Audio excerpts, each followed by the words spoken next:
Hey guys, thank you so much for tuning into this first episode of our podcast. We are very excited to bring this to you.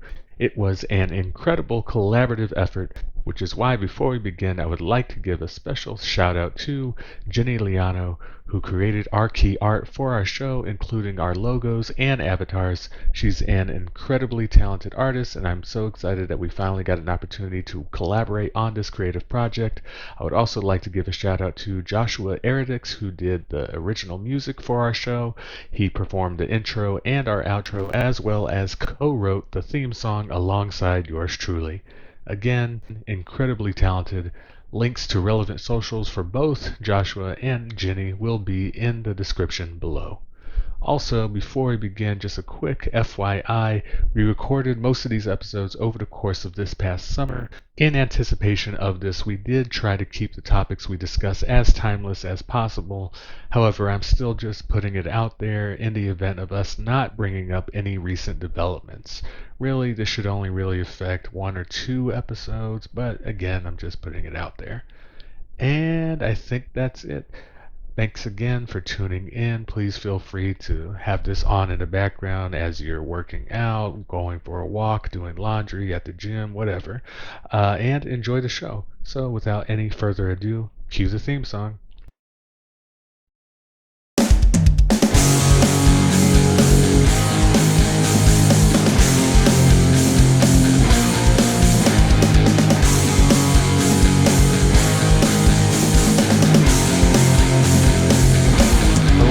And welcome to episode 1 of The Catch Up, the Sean and Dameon show. I am Sean. I am Dameon. Yes, and like I said, this is episode 1, chapter 1 of this epic saga that is this podcast. Dameon, how are you doing today? I'm fabulous. The sun is out. I'm breathing, and I'm ready to speak. Speak on some things. Yes. The sun is very much out. It is so hot. I am so I feel so blessed to be in the timeline where they invented indoors. So anyway, Damien, I don't know about you, but life is just incredibly busy. It's incredibly busy. Like we both have regular Yep. jobs. You're constantly working, constantly trying to make a living, to put food on the table, to pay those bills. Sometimes you get caught up in it, and it's easy for life to just keep going, keep rolling. The days keep coming, and they don't stop coming. Sometimes you just want to take a step back and talk about the movie you just saw, or a TV show you like, some video games or something. Sometimes you just want to catch up, which is the point of the show. So I don't know what's going to come of this podcast, if it's going to even go anywhere. I don't know if anyone's going to listen to it, but It's gonna go everywhere. it's going to go everywhere, everything, Yeah. all at once. Yes, everything in a bagel. But I mean, as long as you and I are having fun, I think that's what matters. So to get started, Damien, how about you tell the people who you are, what are you doing here? Any secrets about life that you want to tell the people? What's up? Well, first of all, my name is Dameon Victorian. I moved here from Mars when I was 7. I Ah, was tasked with the honorable task of watching over your people. yes. So Black that people or humans? just the black ones. Ah, okay. But in all seriousness, even though that was a serious statement, um, I'm an actor, writer, director.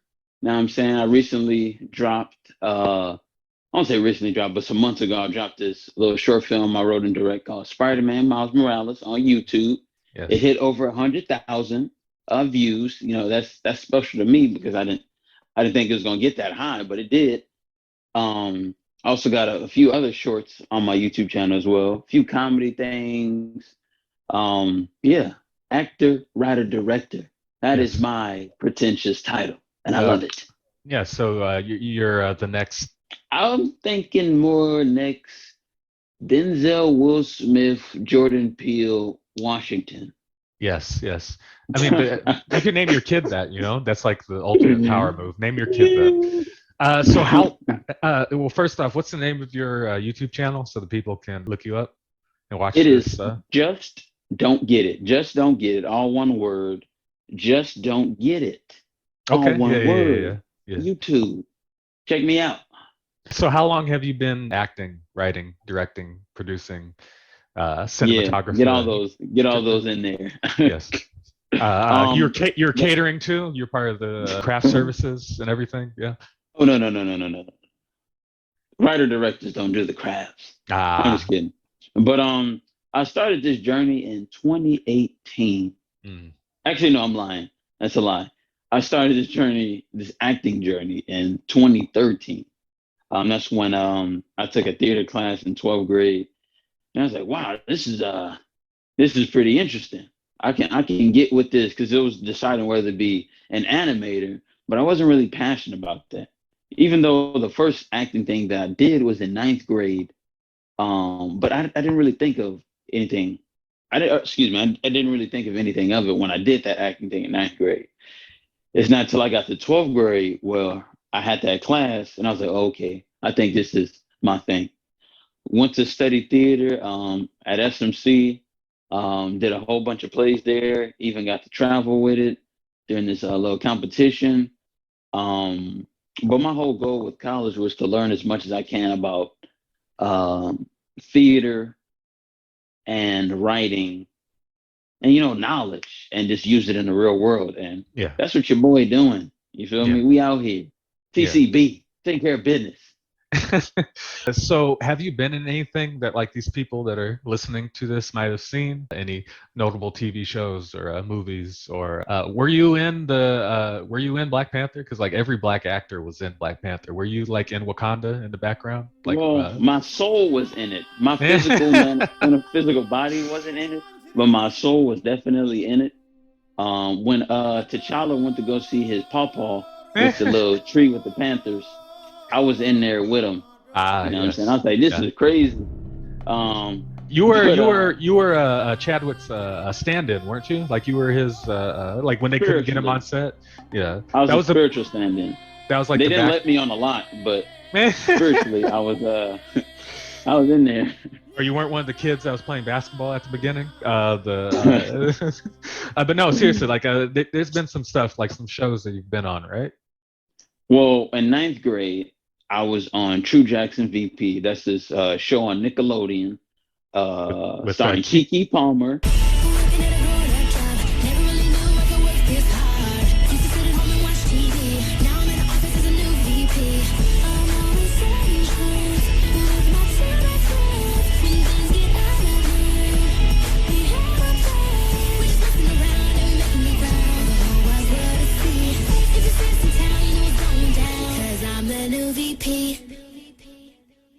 Yeah, Kiki. Yeah. But I did that. It was background, but I got like 2.5 seconds of screen time, and I was Mm. when I was done with it, it was so fun, like Yeah. being on that shoot. And I was like, I can't wait to see it on TV. I kept looking at the guy, like when the episode coming. Eh. I think it dropped like 6 months later, or Yeah. it took a little minute. But when I saw myself on, I was like, wow, ninth grade me. It was just interesting seeing yourself on television. That's Oh yeah. something Yeah. that you've done like your whole life, like watching TV, watching movies, Yeah. watching games on TV, video games, and just seeing myself on there. It was a very interesting feeling. Yeah. Yeah. But as years progressed, like that feeling, like I didn't really think nothing of it. I didn't say, "Oh, I want to be an actor." I just was like, "Okay, I still want to draw. Art is still, I still enjoy doing art." But once I got to 12th grade, that passion dwindled, and then acting came back with the drama class. Another thing I was on, like I think like 2 years ago or a year ago, was Insecure. Issa It Rae. Issa Rae joint, yeah, that comes on HBO.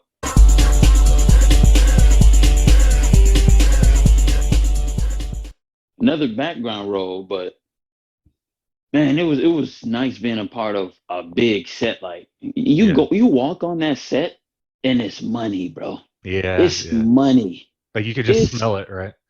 money Yeah. everywhere. Like they had a fake moon, bruh. uh, A fake moon. And it wasn't like a big moon painted. It was just a fake moon yeah. that was Yeah. like lights. But Uh, those are the big things that I've been on. But I did when a you lot of short films. What's up? When you were filming for HBO, were you able to like sneak onto the Game of Thrones set or like the Westworld set? Were they filming at the same time? Uh, or at least like No, the Watchmen set or something? Like, it were you in was the back? it was actually shot in Inglewood. Ah, They were shooting in Inglewood, um, and they had like this little strip where they just pimped it out. They add little concessions. I forget which episode. I don't, I, I don't think you can see me in the episode, but I was yeah. in there dancing. Yeah, I haven't seen the show. We're probably going to talk about it in a later episode, I think. But no, that is really cool. But the one thing I wanted to say or talk about that I think is probably most relevant to this podcast, there was a clip that you posted on Instagram of you. You're like on stage. I think you're giving spoken word about the plight of the black man in modern day society. You want to talk about that a little bit? You know what I'm talking about? You want to talk? Remember when both our families fought to be free? So why you find so many differences between you and me? Built like an Oreo or watered down Arizona green tea. That what you see when you look at me?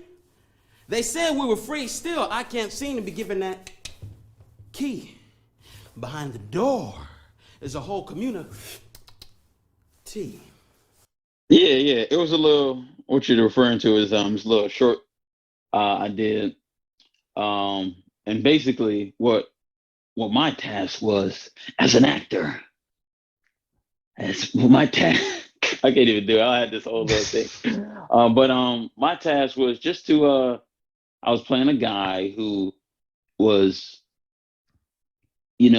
preaching a poem about colorism, about wokeness, about how people who may be of mixed race are treated than people who are just 100%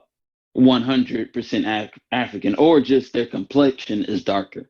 Yeah. Um, at the end of the day, complexion don't mean a thing. You can be light, but you can still have a whole lot of African in your DNA. But that's what the character was speaking on in a very comedic way. Yeah, yeah. I mean, the reason I brought that clip up is because that's actually how we met. So that was like it was a student film, a student production, and I was asked to work on that as a production assistant. But they also had me be an extra in a few scenes, and so I'm actually in that scene. I'm in there's like a crowd shot, and I'm like, you can't see me, like I'm hidden in the shadows. I think you can see my leg. I think. So it's kind of like remember the episode of SpongeBob where they made the Krusty Krab commercial, and SpongeBob's in the background. He's like, "Hey Gary, look, there I am." Like that's where it was. Like you can't, like if you weren't looking for me, you wouldn't be able to see me. Um, it's actually kind of funny. Like I'm in the background of a few scenes like that, and it's just this random dude, this recurring character. Like I think like if it was like a TV show that they were making, right? So like I think Yeah. if the show continued, I think they would reveal like in the season finale that like I'm the main villain because like I'm gonna be like it was me, I was there the entire time, and they flash back to like the older scenes where I'm in the background. Uh, um, but anyway, the reason I brought that up was that experience of that was my first time actually on a set of any kind, And so it's kind of like how you were explaining, like it was like kind of mind blowing, because both of us are aspiring creatives. So like you act, but we both write too, and we're both trying to find our way, carve our path into the entertainment industry, right? So here I am, like on the set full of people our age, where everyone's like aspiring filmmakers. So you have people aspiring to be directors, people aspiring to be, writers, screenwriters, producers, everything, and they're all just doing it, like it was a student production, right? So like they're doing it for a grade, Mhm. but they're still doing it. And that's what they say. Like if you want to like get into the industry, like you just got to start. You just got to do it. You got to put the work in, get some practice in, hone your craft, learn what you can about it, and that was really cool. The other thing about it that struck me was it was the cast and crew. It was predominantly black helmed. The cast, the production, all the Yes, writers are sir. black, and that was I mean, that was really cool for me. Now, I don't know about you. Did you grow up around a lot of black people growing up? Oh yeah. Oh yeah. It was looking like Tootsie Rolls where I'm from. You know what I'm saying? Yeah, it was black, like it was black everything. Like all I knew from first grade to 12th grade was black. However, in pre-K and kindergarten, back when I was living in Louisiana, pre-K, kindergarten, and first grade, there were some white kids. There were some Hispanic kids, some Asian kids. It was like a mix. I don't say a mix because I've seen black kids, but I also seen a few white kids, and I also seen a few supposedly Hispanic kids and Asian kids. Um, but as a kid, you really don't think about race. Mm. It's not till you start developing and getting educated to things like that. So once I got to college, that's when I started getting exposed to affluence, white folks, not just white folks in America, but white folks that's Europeans. Um, then there's Asians, East Asia, West Asia, uh, people who was born in South America. It's like I got exposed to a lot of people in college, Yeah, but different types of people in college. but you would say like your upbringing, it was predominantly black folks that you were like brought Yes, up with. the upbringing. That is interesting because like for me it was the opposite. Like outside of family, my entire it was I was always like black people were always like the minority. So like preschool, elementary school, middle school. I mean, all the way up until graduating high school. Like I said, we were always like the minority. So like up until like the eighth grade, like my best friend, whoever it was a different person, but it was always I always had like a black guy that was like my best friend. It was usually because we were the only two like black guys in the class, and so like that's like hey, that's something you can relate to, right? The latest one, once he left in the eighth grade, that was kind of it. It was just me. There were a couple of black girls in my class, but by the time we graduated, it was just three of us. And when I went to college, the campus, the student body was predominantly Asian students. And then when I got to grad school, the student body was predominantly people staying at home because of COVID.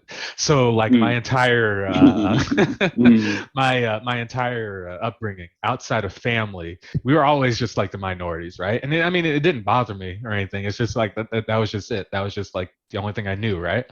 So this student film where it was predominantly black people, the filmmakers and the writers and the actors and everything, like I gotta say, like that's probably like outside of family, that's probably like the most black people I've been around, Okay. which was it was really cool. Like I don't know, were you there the day where like at lunch they were doing like the Cupid Shuffle, and were you there that day? Do you know what I'm talking about? They were At everyone your was school or my school? no, not at school. At the shoot, at the when we were doing the film, like there was the one day. Oh, Maybe you weren't shooting that day because like I don't think I was shooting that day. No, no, no. yeah, it was I like the wasn't end. there. It was like the end of a Spike Lee movie or a Tyler Perry movie or something. Like, um, Okay. but Dang, I but missed that. Mm. it was cool, but it was interesting because the subject matter of the project, it had to do with the trope in fiction of the token black character, which I mean, as you know, it's usually like you have a cast of characters, and usually there's like one of the supporting characters is like a black character. I mean, can you Mm. think of an example? Can you think of it happens a lot in cartoons too, or like the main character, they usually like their group of friends, they usually have like a black friend. Or Well, there's Jimmy Neutron. I think Libby is the only yeah, okay. So Jimmy Neutron, even Fairly Odd Parents, AJ, he was like the black friend. AJ. Uh, Smart. He was yeah, smart though. Like shout out to Fairly Odd Parents. He was the smartest kid, all uh, A's, and he was bald. How you like that? Hey Arnold, Gerald, his best Yeah, friend Gerald. Gerald. Hmm. Usually in movies, if it's like an action movie or like a sci-fi or horror movie, it's the black character that gets killed first. Yeah, I always. think I think the one that comes to mind is T Dog on The Walking Dead. You watched The Walking Dead, didn't you? Yes. Do you remember? Do T-Dog. you remember Refresh T my Dog? memory. He's so He was forgettable. He's so forgettable. Like I'm not of course surprised that he is. you. But he was the Of black course guy he's that forgettable. he was the black guy that was part of the How did group he at the die? beginning. He died because there was another black character that they introduced, and so they couldn't have two. No, I'm seriously. As soon as they like introduced another black character, they killed him off. But like he didn't like he was such a token character. They didn't do anything with him. Like he didn't have a storyline or And they're in anything. Georgia too. Come on. They um, playing. The only thing he contributed to that show was I think he made eggs one day. Like, do you Mm. remember they went into like a facility and they all got drunk and like the next day they were hungover and he was like, I can make some meat eggs, and that was it. That was the only thing he did on the show. I'm trying to remember him because I've seen all the seasons. But anyway, the thing about the shoot that it was about the token characters, and it was like a take on that. And I guess you didn't have the same experience, but I was talking to some of the people that were working on it, like some of the writers of the show, and we all kind of said the same thing. We're like, obviously, we are all the protagonists of our own story, right? But sometimes Hmm. you feel like the token black character in other people's stories. So like there are Yeah. other people at the shoot that were talking about how like they grew up around like a lot of white people, or just in a situation where there weren't a lot of black folks. So I mean, I thought that was really interesting.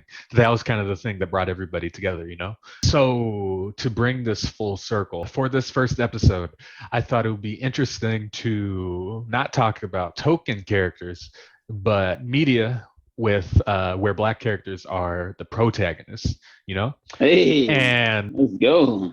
that doesn't necessarily mean that they have to be good examples of they don't have to be like good protagonists. It could just be something that's interesting, something that sticks out to you, or if it's something that Yeah. that Hmm. you think was poorly done. I think that would be interesting.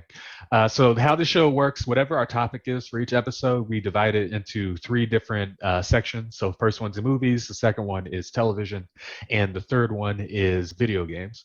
So are you ready to jump into the first segment, movies?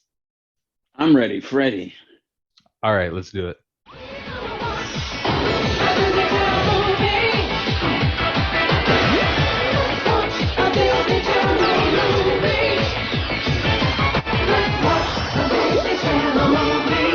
All right, so let's talk about black protagonists in movies.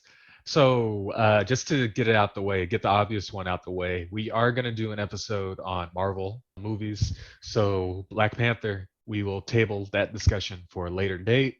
So, like I said, so for this segment, it doesn't necessarily have to be the best black protagonist. It could just be some that you think are interesting, some you think are cool, something that was maybe problematic. You know, whatever's on your heart to talk about. So, Dameon, did you wanna go first with your example? Yes, my first and definitely one in our definitely in my top favorite movies is the one, the only. Dun-dun-dun-dun. The I'm Help. buttering up. No.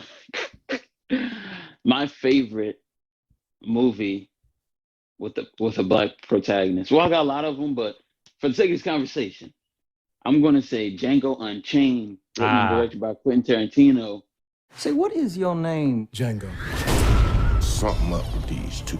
They here for that good. His wife is my property. Watch your hands, boss.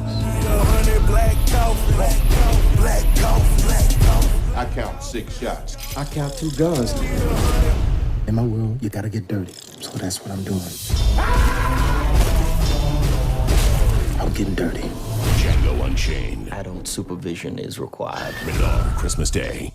yes. Like I said, there's a lot of great protagonists who are black, but I believe Django, that character, Played by Jamie is Foxx. just played by Jamie Foxx. Absolutely, that character of Django is so empowering, considering he's in a very destructive time, like a time where, you know what I'm saying, if you ride a horse, you will get beat off a horse.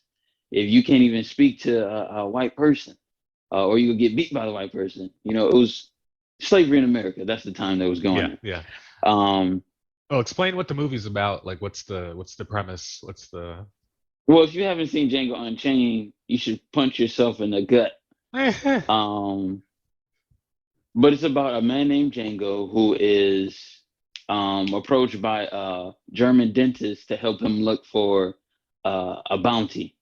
And the dentist, Dr. King Schultz, played by Christopher Waltz, he rescues Christoph. Django. Christoph Oh yeah, Waltz. Christoph Waltz. Yes, excuse me. He rescues Django, and Django takes him to the bounty. And as the movie progressed, Django and Dr. King Schultz, they team up, um, quote unquote fighting crime, but they're really just collecting bounties. And eventually eventually King Schultz helps Django find his wife. Um, but man, that movie hit so hard. Number one, because I really love Quentin Tarantino, but number two, it's just there's so many great moments. Like one of the greatest moments in that movie, which there's a lot of greatest moments in that movie, Yeah. is when Django is on a horse wearing a blue suit on a plantation, Yeah. and the slaves are just looking up at him like he's a savior almost. Like we ain't never seen like it's a movie, Yeah. but the movie did a good job at taking you to the 1800s in America. And, no slave ever seen no black man riding a horse, especially wearing a blue suit. He was spiffy. He had a nice line up, hair was cut. Yeah. He was looking spiff. Yeah. And everybody took notice to that. Even Massa talking about he can't ride that horse over here. But there's Remember it's that such that a was there was a guy he was like a supervillain because he was using what scriptures like Bible verses to justify slavery. But do you remember he would one to take do. he would take pages out of the Bible and like staple them to his suit like a So supervillain, yeah, like yeah. Calendar Man from Batman comics. That's what it reminded me of. Like it was just. But anyway, sorry. Continue. Yes. Yeah. Oh yeah, I was just saying there's so many great moments. And Django was a slave, and as the movie progresses, he gets smarter, he gets better at killing. And for him, he's glad he's sticking it to these white dudes who made his life a living hell.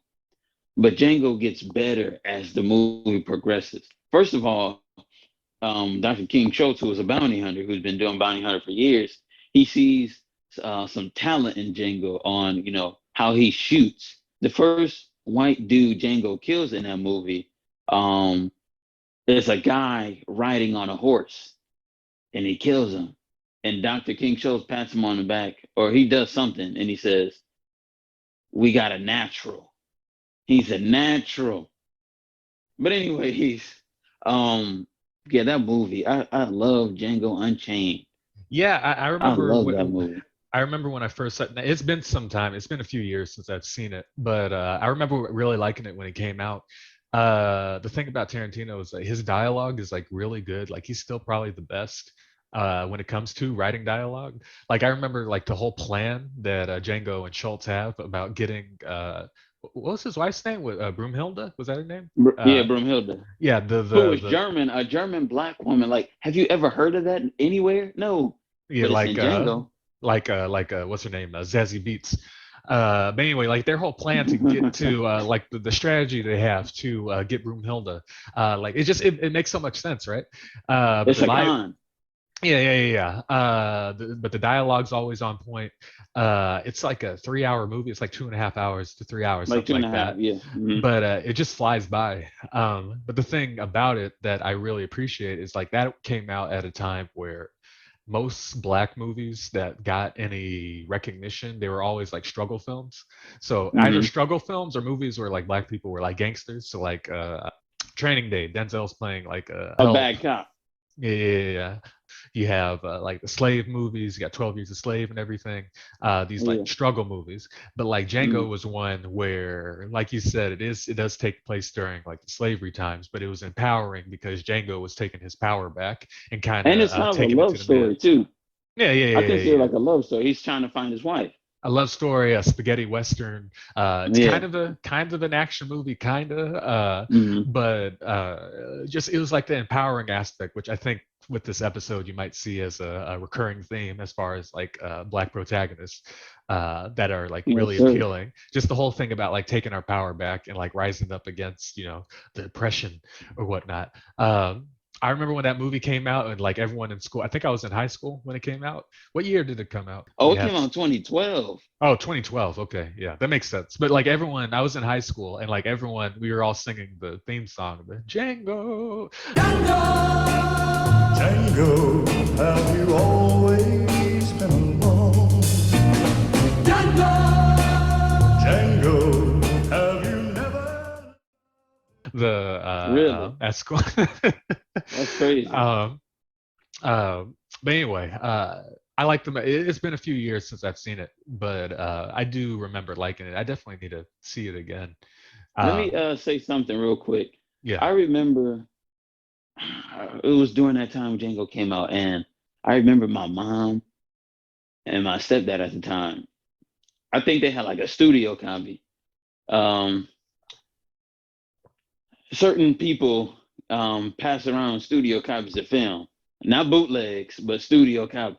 yeah, But anyways, I remember them watching it in the living room, and I was like, "Oh, that's that movie Django." Haven't seen at the time. I haven't seen it, mhm, but one reason I didn't want to see it is because I was just so, even as a young child, I was just so uninterested in seeing um, black people in the light of, "Oh, we about to get whipped again." yeah, Like that's what I perceived that movie because I had already seen like a lot of slave movies, and every time I seen a slave movie, I was just like, man, I just somebody just swing on massa or something, something like yeah. I had that feeling in me. But when I eventually bust down and watched Django, I'm like, this is the movie that I've been asking for, that a slave movie Yeah, should be. yeah, yeah. You know what Like I'm saying? if you're gonna make a movie like that, make it like this where it is empowering. And I think that's the thing that we're getting a lot more of as of late, because a lot of people, it's definitely a generational thing. Like a lot of people our age are like kind of tired of the beat down, the whoa kind of slate black Hmm. movies, uh, and we're getting a lot more empowering stuff, even though the subject matter is still there. Like, did you see the remake of Roots, like the updated version of Roots when that came Yeah, I out? seen it. Hmm. Again, it was like it was slavery, right? But like it was cool because like Kunta Kinte, he was fighting the entire time. Like it was empowering. He was Yeah. fighting back. He was training people to fight. It was really cool. He was like doing the Metal Gear Solid stuff in the jungle when he was just like even when they were on the ship, like he was like inspiring like the slaves on the ship to like take Yeah. it was really cool. And then well, now we're getting well, last year my favorite movie of last year was Judas and the Black Messiah, where again I still gotta it's watch that. we haven't seen that. I got the DVD though. The And you DVD haven't is seen it. literally in my closet. Why haven't you seen? No, we're not getting into that. No. Go ahead. Go ahead. Go ahead. Go ahead. um, but again, it's another thing where like you may be hesitant to watch it because you know the story, the real story behind it, and how it's like Yeah. tragic. But the way you watch it is so empowering because like even though you know how it's going to inevitably end, like Yeah. up until the very last second, it's like, well, even though like that's inevitable, I'm still going to inspire people to rise up and to Hmm. do the right thing, empower the young people. Like I absolutely love that movie. Like I saw it it was one of those where they put it on HBO and theaters at the same time because of COVID. Yeah. Hmm. I saw it the night they put it on. I absolutely loved it. I saw it again with my parents the next day. It was just a Man. thing where, like I said, it was empowering, and that's kind of how I feel we should approach these kinds of the struggle movie or whatever. Yeah. Because I mean, the messages are important, right? Like, they're trying to stop teaching about like, oppression in schools now, and like they're trying to get kids to grow up in school not learning about stuff, so like kids don't feel Yeah. bad. How Like ridiculous is that? it's ridiculous because like again like how are you supposed to learn from the past if you like suppress it, right? But at the same time you don't have to be like what beat down. It doesn't have to be like the whole like oppressive thing. Like you could still get your point across but still be empowering, and I think that's the thing Hmm. that I don't know if Django started that trend, but it definitely was like an early example of the kind of movie where you can have that kind of harsh subject matter, but still feel empowered by the end. Because by the end of Yeah. Django, where he's like doing cartoonish stuff, where he's like killing people with dynamite and they're blowing up, and like he like shot that one lady and she like went flying in the opposite direction. Like it didn't Yeah. even make sense, but like it was cool. You're It with it, right? didn't. It didn't. It was just He shot her forward and she went left. She turned into an L or a 7. But like you don't care because like you're behind the character, and like that's like the Yeah. black protagonist, right? So was there, before we move on, was there anything else about Django you wanted to talk about before we move on to Before we move on, yeah, I missed something. I was gonna say another thing, just real quick. I don't think Quentin Tarantino. I think it's always his purpose when he writes is just to tell an honest story, and he did with Django Unchained. But I also think, which is what I find very fascinating about the movie, is the fact that every white person in that movie is an idiot. Every white character in that movie is an idiot except Dr. King Schultz, a German bounty hunter dentist. Everybody treats Django with no respect. Everybody treats Django like he's a second-class citizen. At least that's how the white people are treating him, except Dr. King Schultz. Here is a German man treating this Black American with respect. You know, Dr. King Schultz and Django have disagreements. You weren't disagreeing with no white person back in the day. If you don't listen, they smack you upside the head or punch you in your stomach or break your finger or whatever. But he was having disagreements with this other white man. And what's so interesting about the ending of the movie, the ending towards the person who they're trying to con, Leonardo DiCaprio's character, he doesn't know he's getting conned until the black character tells him, who is Samuel L. Jackson's character. He tells them they ain't coming here to buy no mandingos. They here for that girl. Yeah. And Massa, aka what's his name, Calvin Candy, he's like, Steven, you don't know what you're talking about. Like, he still doesn't believe him, but Steven has to convince him. And he goes, oh, them no good, time wasting sons of you know what's. Yeah. Like Black is winning in that movie. Yeah. And I think maybe Tarantino saw what I'm seeing is what if there's a movie about where the slave does rise up, where the slave, and he talks back. Django talks back to white. When Django realizes he can kill everybody, he starts getting real mouthy. He starts getting real mouthy. Real quick, I know we're moving on, but real quick, he goes, it's the scene where Leonardo DiCaprio is looking at Django, like Leo's character is just looking at him, and he's just saying, I ain't never seen no black man like you. But he approaches him at the bar, and he goes, I'm curious. You out here saying that my mandingos ain't no good. And he walks up to Django and says, what makes you such a mandingo expert? Django turns around with his little cigarette and goes, I'm curious what makes you so curious. And all the white people in the room just like freak out and say, what you say, boy? Like, it's such a dope moment, man. Yeah. Such a dope moment. And like Jamie Foxx really sells it. Like I love Jamie Foxx. Like he's so just the way he talks. Renaissance man. He's so cool the way he talks, man. Like he's just like, oh yeah, man, I'm curious about what makes you curious. And he's just like, the whole thing was Samuel Jackson. He's like, hey, I count 6 shots. He's like, well, I count 2 guns. 2 guns. It's just like, I mean, I know, just briefly off topic, even when Jamie Foxx was in Spider-Man, he was like, yo, Peter, how you like that new? And he's like wearing Timbs. And he's like, don't make me a murderer, Peter. And he What's up, Peter? How you like the new? But anyway, yeah. It's been a while since I've seen it, but definitely it's one that I need to check out again too. I've seen that movie like 10 times, dude. Okay, all right. Well, we need to move on to the next. Choo-choo. All right, so my version of a black protagonist, and I'm not saying he's the best, but he's probably the most. He's definitely relevant because he's literally a black protagonist. It's Tenet. To do what I do, I need some idea of the threat we face. All I have for you is a word. It'll open the right doors some of the wrong ones, too. Use it carefully.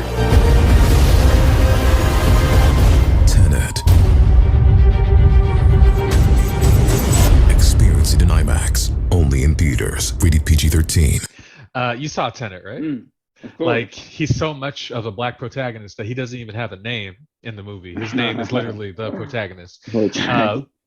All right, so for those who don't remember or don't know, Tenet is a Christopher Nolan movie. It's actually his latest movie, and it stars John David Washington. He's the son of Denzel Washington. In the movie, it's essentially Christopher Nolan's take on a James Bond / Mission Impossible movie. It's a sci-fi action movie, spy thriller, whatever you want to call it. John David Washington, he plays a spy called the Protagonist. And he's essentially trying to save the world from this Russian oligarch who threatens to destroy the universe with this time machine. And it's all this crazy time inversion stuff they're going forwards in time and backwards in time, and all this crazy stuff is happening. Just real quick before I get into it, Dameon, how do you feel about that movie? Like, do you just from what you remember, or? Well, first of all, I wish that I would have saw it in theaters, but COVID took over. Yeah, exactly. But then once COVID was over, they were showing it in theaters, and I still didn't go to see it. I end up like when it was supposed to drop, then later on, they released a Blu-ray, and I bought it, and then I watched it on my TV. Yeah, me too. But then they released it in theaters, and I didn't go see it, which I wish I would did, because see it in IMAX. It was filmed on IMAX. I love watching IMAX films. Yeah. But I think I was thinking. I think that. Well, tell me what you think. Tell me what you think of the movie Tenet. Okay, I want to hear your thoughts. Okay, and I'll deliver mine. So Inception is my favorite movie of all time. That's the movie that got me into movies. It's the movie like that inspired me to want to write. And I would say Tenet is probably in my opinion, is Christopher Nolan's best movie since Inception.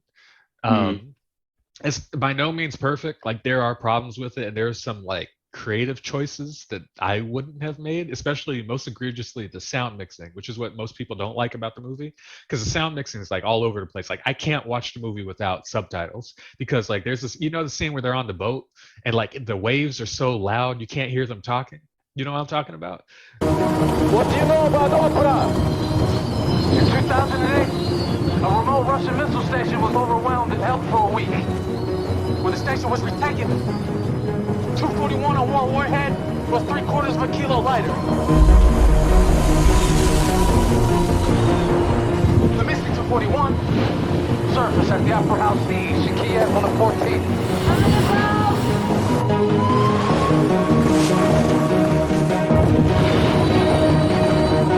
I'm gonna have to. Like, I can't. You say seeing that movie in IMAX, like I can't imagine doing that, because the sound of the crashing, and they're giving like such important dialogue. You have no idea what they're talking about, because the waves are so loud. Also, the movie is so complicated, like the way the time works and everything. Like, I understood it in broad strokes the first time I watched it, but like after I saw it for the first time, I had to look up videos to explain like what was going on at the end, like the people, the pincer movement and everything, and then like Robert Patterson, he's like going back in time to save the day and go to the opera, and then everything. It's just all this crazy stuff. But like, what I really loved about the movie, and then before I get into the thing about the black protagonist, is just that it's a modern day blockbuster that is not cookie cutter. It's definitely not like typical or anything. Like, it challenges the audience. Some would argue like it asks too much of the audience, because it is so complicated. And for me, it's a movie that it gets better each time you watch it, but not everyone's going to watch it more than once, because it is a long movie. It's 2.5 hours. You run the risk of losing people if they aren't into it the first time. Now, fortunately for me, like I loved it the first time I saw it. I didn't understand what was going on, but like I loved it enough to watch it again. So when I watched it first, so I've only seen Tenet once. And after I finished watching it, I said, I need to watch this again. But I never got to watch it again. One day, I need to watch it again. One day. I will, because I got it on Blu-ray disc, like a true champion. Well, the thing about John David Washington, he's the protagonist. He's black. He's literally the black protagonist. Okay, so the one of the common complaints for Christopher Nolan movies is that people say that his characters are usually underdeveloped or one note, one dimensional. I don't know if I would necessarily agree. Depending on the movie, there's an argument to be made. But take it back to Inception. A common complaint about Inception was that most of the supporting characters, so you have like Joseph Gordon-Levitt and like Elliot Page, Tom Hardy, like they're just kind of there. They just serve the purpose. They just serve the purpose of being in the heist, and they're not really like fully fleshed out characters. Um, Mhm. and Is that wrong though? okay, so there's a methodology behind it. Like there's a reason for it. This is a long roundabout explanation to get to my point, but I promise we'll get there. Do you know who C. Robert Cargill is off the top of your head? Have you heard that name? I have Um, not. okay, so he used to be a film critic. Right now he's an author. He's a screenwriter. Most recently, he wrote the adapted screenplay for The Black Phone that came out Yeah. not too long ago. Hmm. Um, Probably the most mainstream thing he's done. He wrote the first Doctor Strange movie, and he also wrote Sinister, the two Sinister movies. I Um, love Sinister, the first one. but anyway, he has a podcast called Junk Food Cinema. He talks about movies, and they did an episode on Inception, and he said something that like I never thought about, but like it makes sense. It says when you're writing a story, if you have a complex story, you need to have simple characters, and if you have a simple story, you need to have complex characters. And if you do too much of one or the other, you're either going to be overwhelming to the audience or you're going to be underwhelming. And so you look at Inception, which is a complex story because you have to explain the rules of how going to people's dreams and everything works. It's super complex, and so the characters they have to be simple because if everyone has like a whole bunch of things going on, that'll just be too much. It'll be overwhelming to the audience. And at the same time, you still need to have at least one character that has like a character arc, and that's Cobb, the protagonist of that movie, Leonardo DiCaprio's character. He's the one character that actually has a character arc throughout that movie. And so you do get emotionally attached to him and to the stakes. It gives the movie stakes, and that's why you care about what's going on. So for Tenet, which I mean, we would both agree, Tenet's a pretty complex movie, right? Like the plot is Yeah. like it's crazy. It's even more complex than Inception, right? I Um, feel like with Tenet, like I didn't care. I really didn't care about John David Washington's character for some reason. I cared more yeah, about the woman.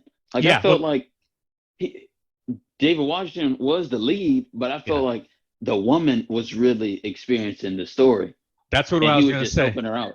He was just helping So her out, you know. so unlike Inception, where the protagonist was the character that had the character arc, in Tenet it was the wife of the villain, Catherine, played by Elizabeth Debicki.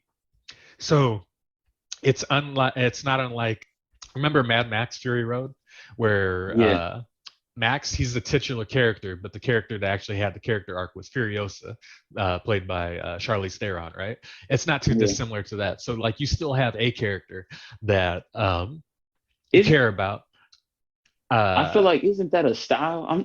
As you're speaking, I'm like in my brain watching these movies mm, and noticing how like like we just said that Tenet is a movie where, in my opinion, from when I was watching it, it was putting more emphasis on the woman, uh, with the woman's story more so than the main character, the right, protagonist, John David Washington characters. right. But check this out: a protagonist should have a want, right?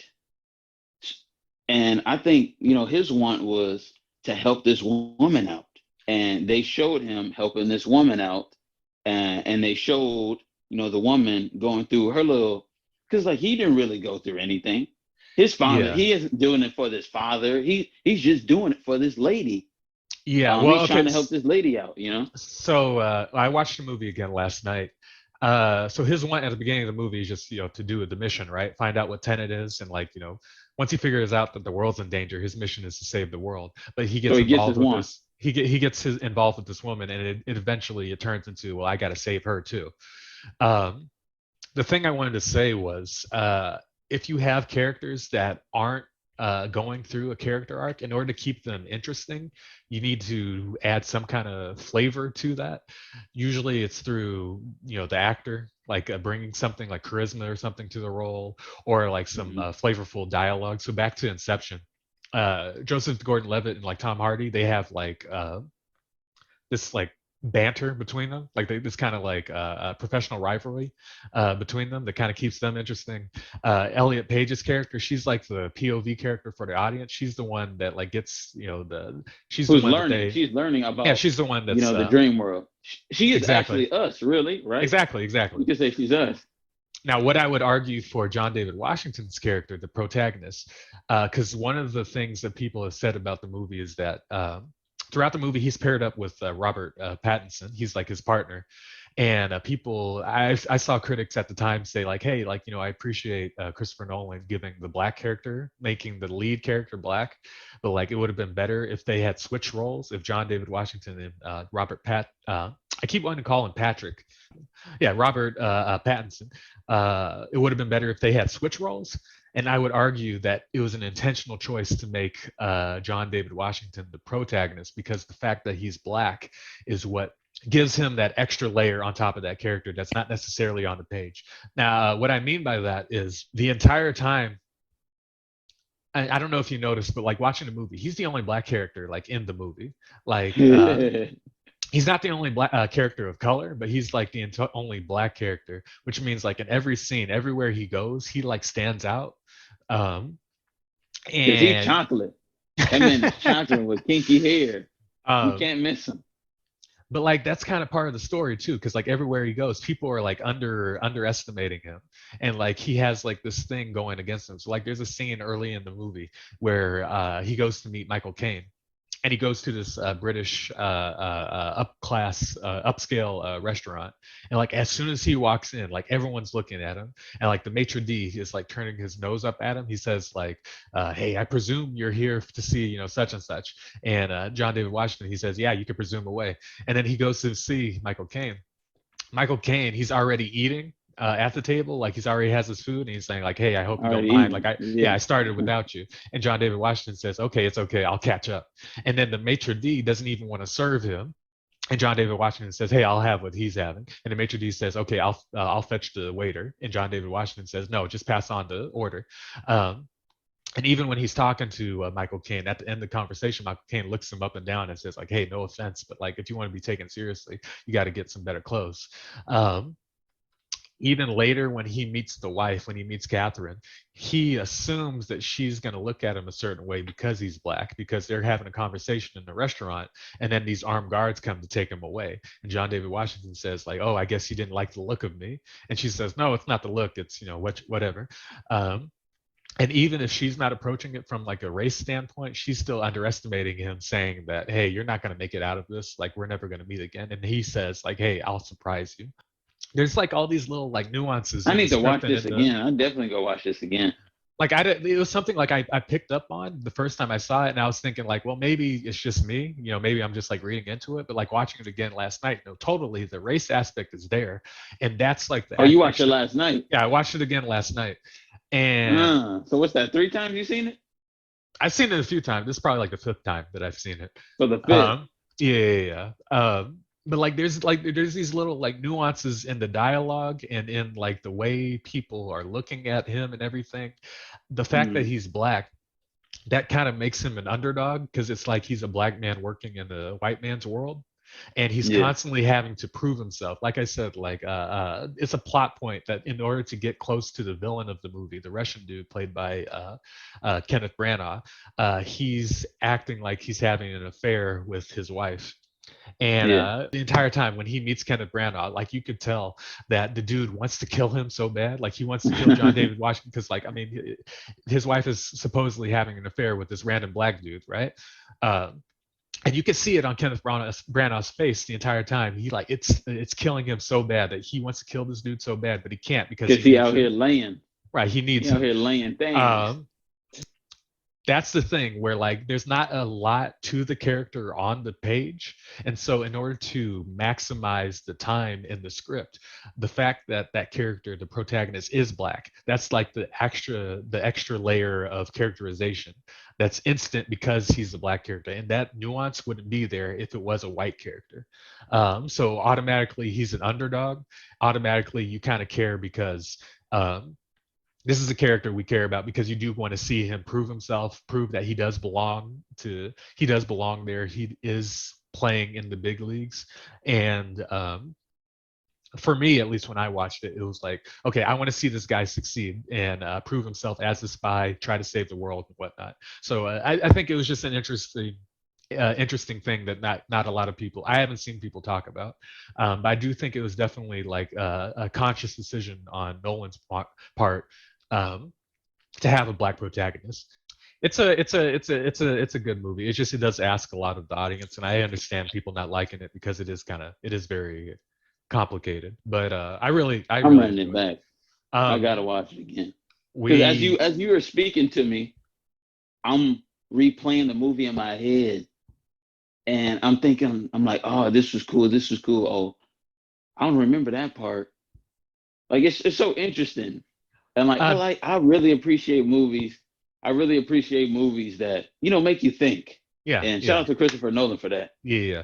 Real quick before we move on, the other cool thing is like Christopher Nolan's first movie. It was called Following. It's a black and white movie. He made it like back, I think, in the '90s. The main character in that movie is named Cobb, which is the name of Leonardo DiCaprio's character in Inception. And also Mm, in Following, the main character, his doormat, it has a bat symbol on it, which of course Christopher Nolan would go on to make the Dark Knight the trilogy. Batman. It's Yeah, interesting because in Tenet they talk about the Manhattan Project and Oppenheimer. And do you know what Christopher Nolan's next movie is? Oppenheimer. Yeah, it's about the Manhattan Project. So he's like, I don't know if that was intentional, like an Easter egg or what, but he's like manifesting his future in these movies, That's which is kind of nice. cool. That's Um, nice. I loved it. I love to see it. all right, so we are going to take a break, and then we are going to move on to the next segment, which is television. All right, thank you guys. Stay tuned.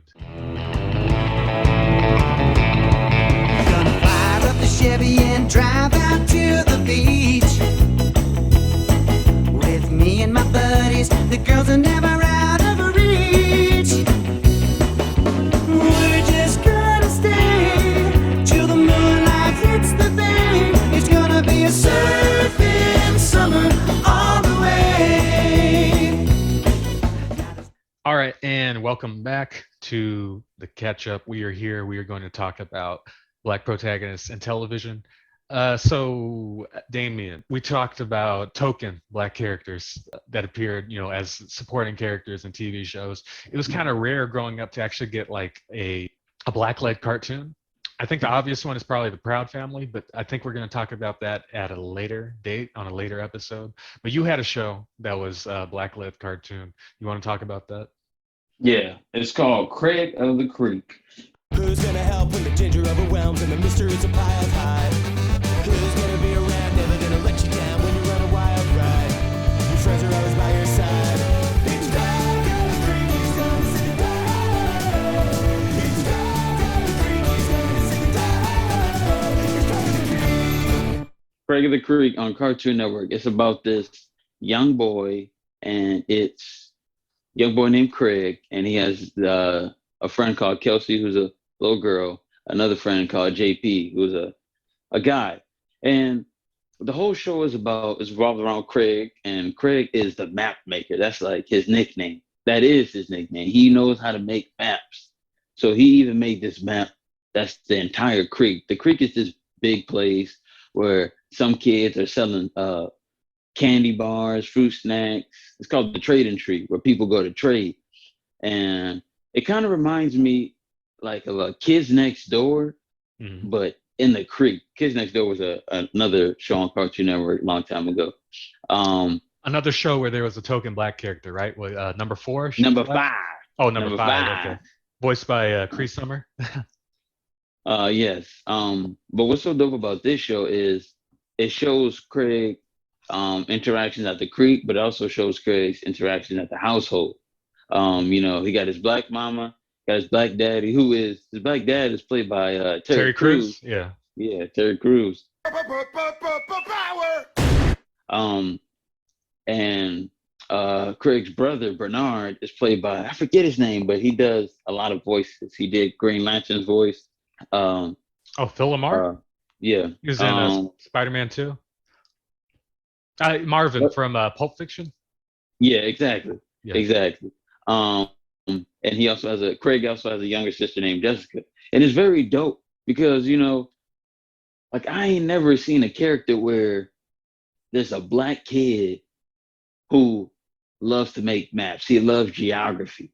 Yeah. He's making a map of his neighborhood. And every new place he goes, he puts it on his map. And people are asking him to make maps. He even gets his map stolen. Well, he gets it stolen just by someone takes a picture of it because Mhm. they're little kids with phones. So there's a lot of dynamics in there, and they also recently in this new season they're doing things where they're exposing you to different kids of the creek, and these different kids have different cultures. Some of the kids, don't even speak. Some of them they use ASL, which is dope. Never Interesting. really seen that in On a a show. cartoon, I yeah. thought dope. Yeah. Yeah, it's a solid show. A solid show with a solid black lead. Yeah, so like I've never actually watched a show. Truth be told, Cartoon Network, it was like one of the big three, right? It was Cartoon Network, Disney Channel, and Nickelodeon. And I was always a Nickelodeon Disney Channel kid. I didn't really start watching. I remember I did watch Dexter's Laboratory like in the I 90s, love but Dexter. I barely remember it. So, like I said, I didn't really start watching Cartoon Network until Chowder came out. You remember Chowder? Um, and then when I got older, when they started doing the more mature shows, so like when Star Wars: The Clone Wars came out, and there was a bunch of DC shows, so you had Young Justice and Green Lantern. That's when I started watching Cartoon Network because like I was older, and so like when you grow older, you want your like your cartoons to be a little more mature, a little bit. hmm Um, and then I started watching regular show, which was I mean, you watch that show. It's aimed at like 20 Yes, year olds. they It's nailed it.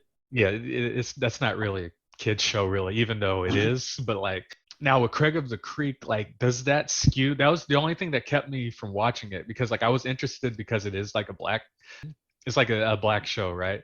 But Yeah. just the art style and the fact that the main characters seem to be so young, that's what kind of kept me from watching it. So do you say like does it skew a little younger, or is there enough like sophistication where like adults can, I mean, obviously you watch it and you like it, but like Yeah. is there enough there like where you could watch it and like we could get something out of it? Yeah. I think what they've done, what Cartoon Network done with a few of his shows is they know kids are going to watch this show, Yeah.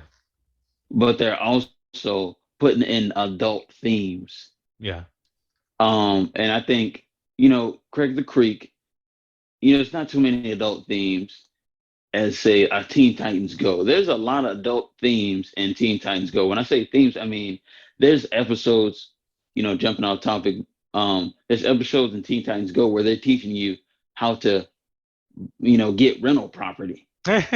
You know what I mean? Well, yeah, even And I didn't watch the show, but I saw the movie, the Teen Titans Go to the Movies. That's not a yeah, kids movie, like not at all. Like I need to say my important takeaway message from this experience. Something kids can talk to their parents about on the drive home. Credits. I am sorry, the friend Robin, but this is not that type of movie. To the credits! Wait! Kids, ask your parents where babies come from! the references are like just straight yeah, up, like only like nerds, like millennials would get, right? exactly. So no, I get what you're saying. Yeah. Anyway, continue. But there's a lot of childlike moments in it. But I think if I would say they're marketing towards people who are when they're 12, 13, 14 era. Okay. But also kids who are younger than that can still get on it, can still understand.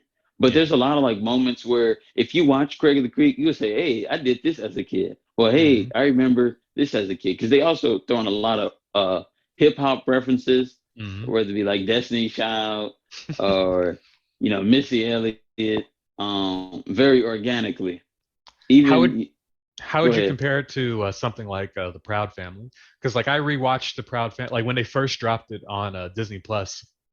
I Mhm. rewatched it. I rewatched the series, and I enjoyed it a lot more than I did when I was a kid. I liked it when I was a kid, but like watching it as an adult, you do get a lot of the references to like you said, there's like the hip hop references. There's like they talk about like old black movies and stuff. Yeah. Like they talk about Bebe's Kids, and well, because it's the same guy that did Bebe's Kids is the guy that did Proud Family. But how would you compare Craig of the Creek to that? Like, is it kind of like on the similar level? I think Proud Family is definitely more black than Craig of the Creek. Not just by how they're speaking, but how they're dressed. Like some of the kids had swagger. Some of the women were stylish. It's not so much of that in Craig of the Creek. It's more so Craig of the Creek is more so you thinking back to when you were a kid, the things that you were doing as a kid, these kids are doing, and you can relate to these kids because they're doing the same thing that you're doing. So it's one where like it's not necessarily like a black show in that it's about being black, but it's just a show where the character just so happens to be black. Yeah, and they show you his blackness at the house. Right. How he interacts with his family and how they move. Yeah. I mean, that's interesting. That's cool too, because we are getting that. Like Jordan Peele. I mean, Get Out was definitely the fact that he's black, like that's inherent to the plot, like that's important to the plot. But like you watch Us, there's nothing about that movie's plot that necessitates the main family being black. It's just the fact that Jordan Peele said like, hey, like I just want them to be black because like why not? Family, Like why not? That doesn't have to be like a plot point, right? So I think that is interesting that you have a cartoon. The kid's just black just because, and it's fine. So okay, how many seasons are there so far? Man, I don't even know. I know they're doing like they're showing new episodes. So if I could take a guess. Okay, wait a minute. It's 4 seasons. 144 episodes. Wow. I didn't think it was that much. Jeez. That's a lot. It came out in 2018. Wow. Wow. It's been that long? Jeez. Yeah, well, it's still going. I do see it advertised a lot. Like there's like posters and billboards like in the city that you'll see. I think there's like a big mural on one of the studios. Really? So they're definitely pushing it. So I mean, I appreciate that. I'll have to check it out. I'll add it to the list. I've been meaning to watch that and was it Gumball? Amazing World of Gumball. Everyone says that's good. I like the animation. That's a show that has some adult themes. Yeah, like I've seen. Oh, go ahead. All right, there's one show where there's one episode where it's called The Worst. The episode is called The Worst, and they're sitting at the table and everybody's upset. The mom, the dad, the son, the daughter, and the other son, which is their adopted fish. And the mom is like, it's the worst being a woman. The kid's like, it's the worst being the kid. Dad's like, it's the worst being a man. And the baby's like, it's the worst being a baby. And they all switch places. And it's just, it's the classic animation trope of having characters like switch bodies. Yeah, exactly. Yeah, no, I've been meaning to check it out. I'll add it to the list, definitely. Was there anything else you wanted to say about Craig of the Creek before we move on to? Nah, it's definitely a good show. Yeah. I think everyone should be watching movies, cartoons. Expose yourself to different stories. I mean, you could. Animation is just like it's not strictly for kids. Like it's just like but some people think it is, and it's like, yo, these are grown adults making these cartoons. You know what I'm saying? What are you talking about? Talking about just for kids. I mean, you can learn from the kids. I mean, fortunately, we do live in like the golden age of adult animation, where like it's not just comedy stuff like Family Guy or The Simpsons. Like there is like adult action cartoons and anthologies and stuff like that. So, but I mean, animation's great, you know. So, all right. Well, mine. I mean, it was interesting because Craig of the Creek was a show where, like as you said, it doesn't necessitate the main character being black, which is probably the opposite of mine, which is Lovecraft Country. What's that book you've been reading about? It's about heroes who get to go on adventures, defeat the monsters, and save the day. Little boy from the south side of Chicago, the only tourist to get to do that. This story is about my father and the secret birthright that's been kept from us. You going after it? We're gonna need a car. You just gonna stand there, Jake? This is family business. And families stay together. Bad for my health, scared for myself. Just because they don't want you here doesn't mean you're not supposed to be. Gotta get away. This is an invitation to unmitigated power. Where in the hell did I go wrong with you, boy? I told you to stay away from that damn place. There's something here. Just trying to get out. Everything is where and as it should be.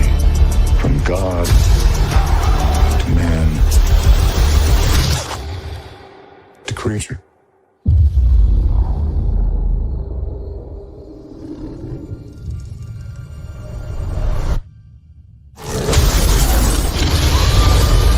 We're surrounded by monsters.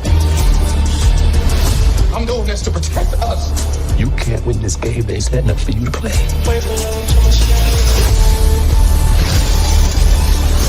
This legacy belongs to our family. We gotta face this new world. And stake our claim in it.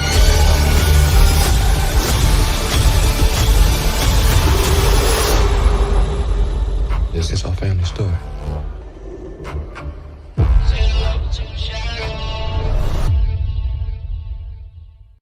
Which you did watch that, right?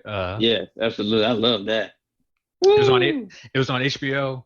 Ran for one season. Unfortunately, it got canceled. There's a bunch of contributing factors as to why we could get into.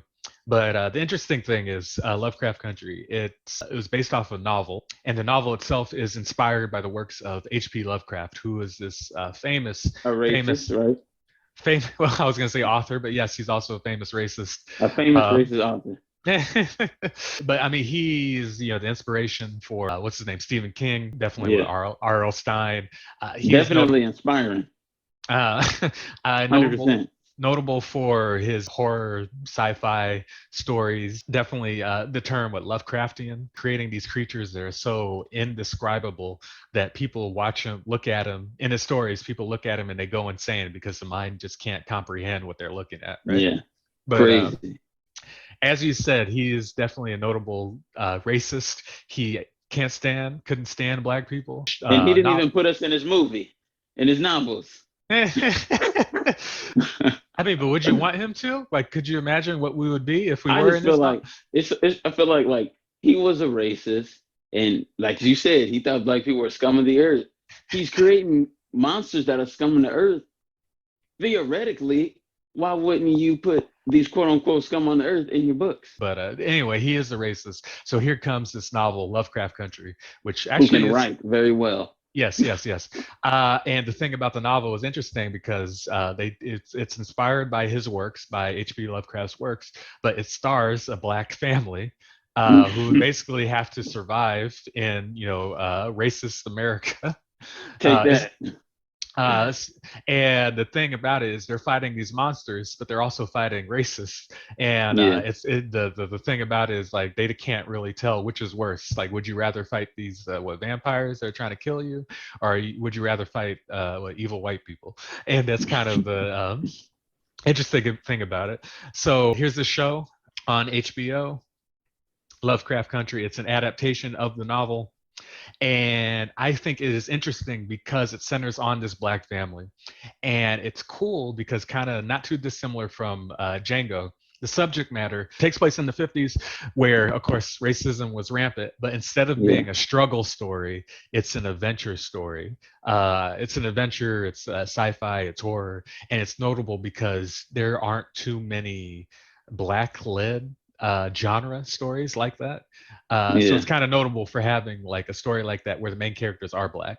Not only that, they're all well-to-do. Everyone in that family is smart. Like every last one of them is like smart, and they're all a bunch of nerds too. Like the main character, Tick, Atticus, who's played by Jonathan Majors. We're surrounded by monsters. Jonathan Majors, great actor.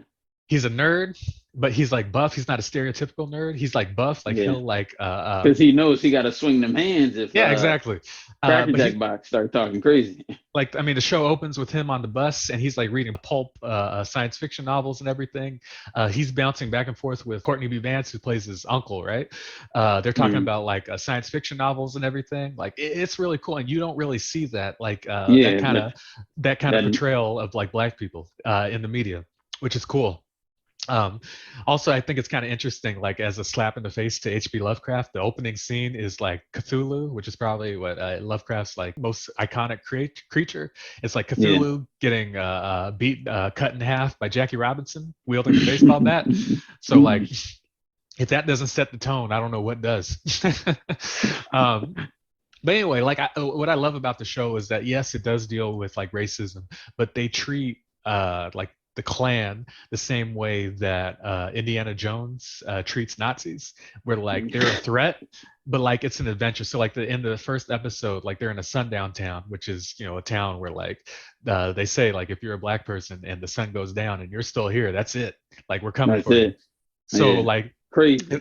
there's like they're trying to get out of this town, and it's treated, there's the tensions there because you know what the threat is, but it's not oppressive. It's like it's treated like an action scene where like it's a big Mhm. car chase, right? And so it's fun too, like you're on the edge of your seat because you know what the stakes are. But it's fun though. It's like an action scene. You're rooting for these characters. The entire time, these characters, they're taking their power back, like quite literally. They're like wielding magic on the show. Yeah.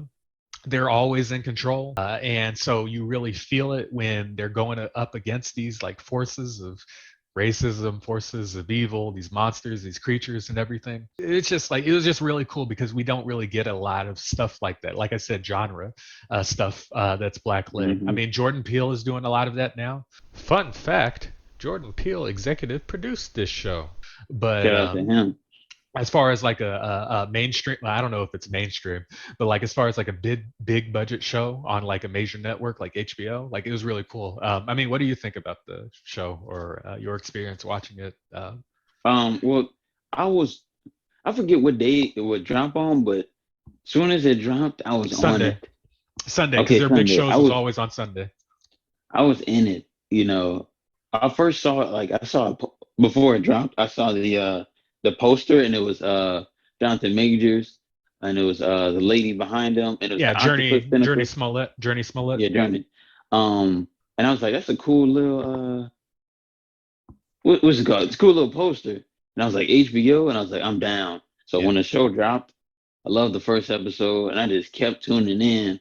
Yeah. And I really want to see in TV shows and films more of not just the black person being just more than like we're more than just the thug. We can be tough, we can be soft, we can be a whole lot of things. And in that show, as you said, he was reading books. He was a dork, Yeah. but he also was swole. I can relate to that because I'm a dork, and I keep these guns on me at all times. But so that really resonated with me, with that character, and it was just the mythology behind it. It's Yeah. these creatures. Yeah, Man. they incorporate a lot of different like weird like creatures into it, and each episode was almost, there was an overarching plot, right? But like each episode was almost like a anthology kind of, where there was different things going on. So like one episode there, like the first episode, they were fighting like these like vampire monster things. There was another episode where like it was a haunted house. Another Yeah. episode, it was like an Indiana Jones thing where like they were going underground and fighting like With the evading like torch. booby traps and stuff. Yeah. It gets weird. Like there's an episode where they find a time machine, and like Yeah. they go to space, and like they meet God, and they go on these different planets. It is so weird, and that's kind of the thing that I think lost people, where like the people were talking about. It's like, I don't know if I like this because it's so weird. You never knew what you were gonna get each week. Yeah.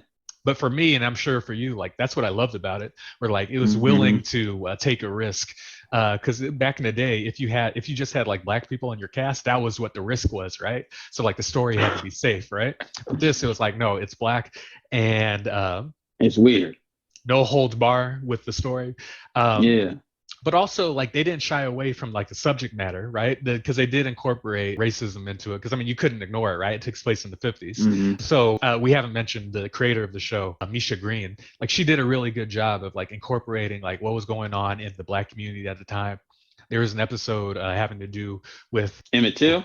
Yeah, Emmett Till. They also incorporated a bunch of like Easter eggs for like notable black figures that would make like cameos in episodes. So it was like really cool. Also, like it's a sci-fi horror show, and like usually like I don't really get scared by like monsters and stuff. But there was an episode that like scared the crap out of me. Do you know what I'm talking about? You want to take a wild Which guess one? as to? Is it the one with the little dogs, like the little big white dogs? No, no, no, no. It was you remember Topsy and Bopsy? The Oh, the little that thing was, pickaninny the yeah, little pickaninny girl. That scared me so much. Like basically one of the characters, the little girl, the little sister, she gets cursed, and yeah. she's cursed but to be pursued by these little demon pickaninny girls. And like it's so weird because like the first time you see them, they're like in the crowd and they're like dancing like Michael Jackson, but they're like dancing Yeah, in reverse, and you see the back of and their they're head, trying and to kill you. you see their hair, and you're like, okay, I see what there is. And then they turn around and you see their little demonic Their like mouth, face and yeah. everything. It was horrible. Like Their teeth are sharp too. in my head, it's like, can you imagine? Like, it was the middle of the day too. So, like, can you imagine like going Yeah, outside and seeing that, like in the middle of the seeing day, that. like walking down the street? Like But also, imagine like, go ahead. no, go ahead, go ahead. I was gonna say, Imagine, imagine like a kid telling you like, I see something. You'd be yeah, like, no, you don't. You know how parents do. They don't yeah, believe yeah. nothing. And she was the only one saying it, and it was like and it's also like the psychological aspect of it, of like how these like white people like see you. This is what how they see you, right? These like little Hmm. creatures. So that like, I mean, for a show to actually like scare me like that, like that's the only reason like I love the show. But that's the only thing keeping me from rewatching it is because I know that episode's gonna come up and I'm gonna have to watch it again. Like, thank God they're only in one episode, right? But um the only thing I would say about the show is, and we could wrap up. Um, I think the overarching plot was kind of weak as far as like what they were doing. I think Yeah. part of it had to do with the villain, the main villain, Christina. I think she was kind of flat. No spoilers, but like there's something about her that they reveal, like I think in episode 5, that's like actually really interesting. But it also kind of reveals that the actress that plays her, she's not bad, but I think the performance is kind of underwhelming, and that's kind of what keeps me from being super engaged in like the main overarching plot. Mhm. Um, so like for the finale, the last episode, it's all about the plot. Them, saving the world or whatever. And Yeah. since it's hanging on this main villain felt that I didn't feel invested in, it didn't really work for me. The way everything like wrapped up, it was kind of underwhelming. It felt kind of rushed, I would say. I don't know. Did you like the last episode? How it kind of came together? I actually agree with you. Agree with Yeah, what you just said. But again, I was so into it. yeah, yeah, I yeah, was like, I was just, even though I think certain things could have been better, I was just yeah. glad that But I that the got show exists.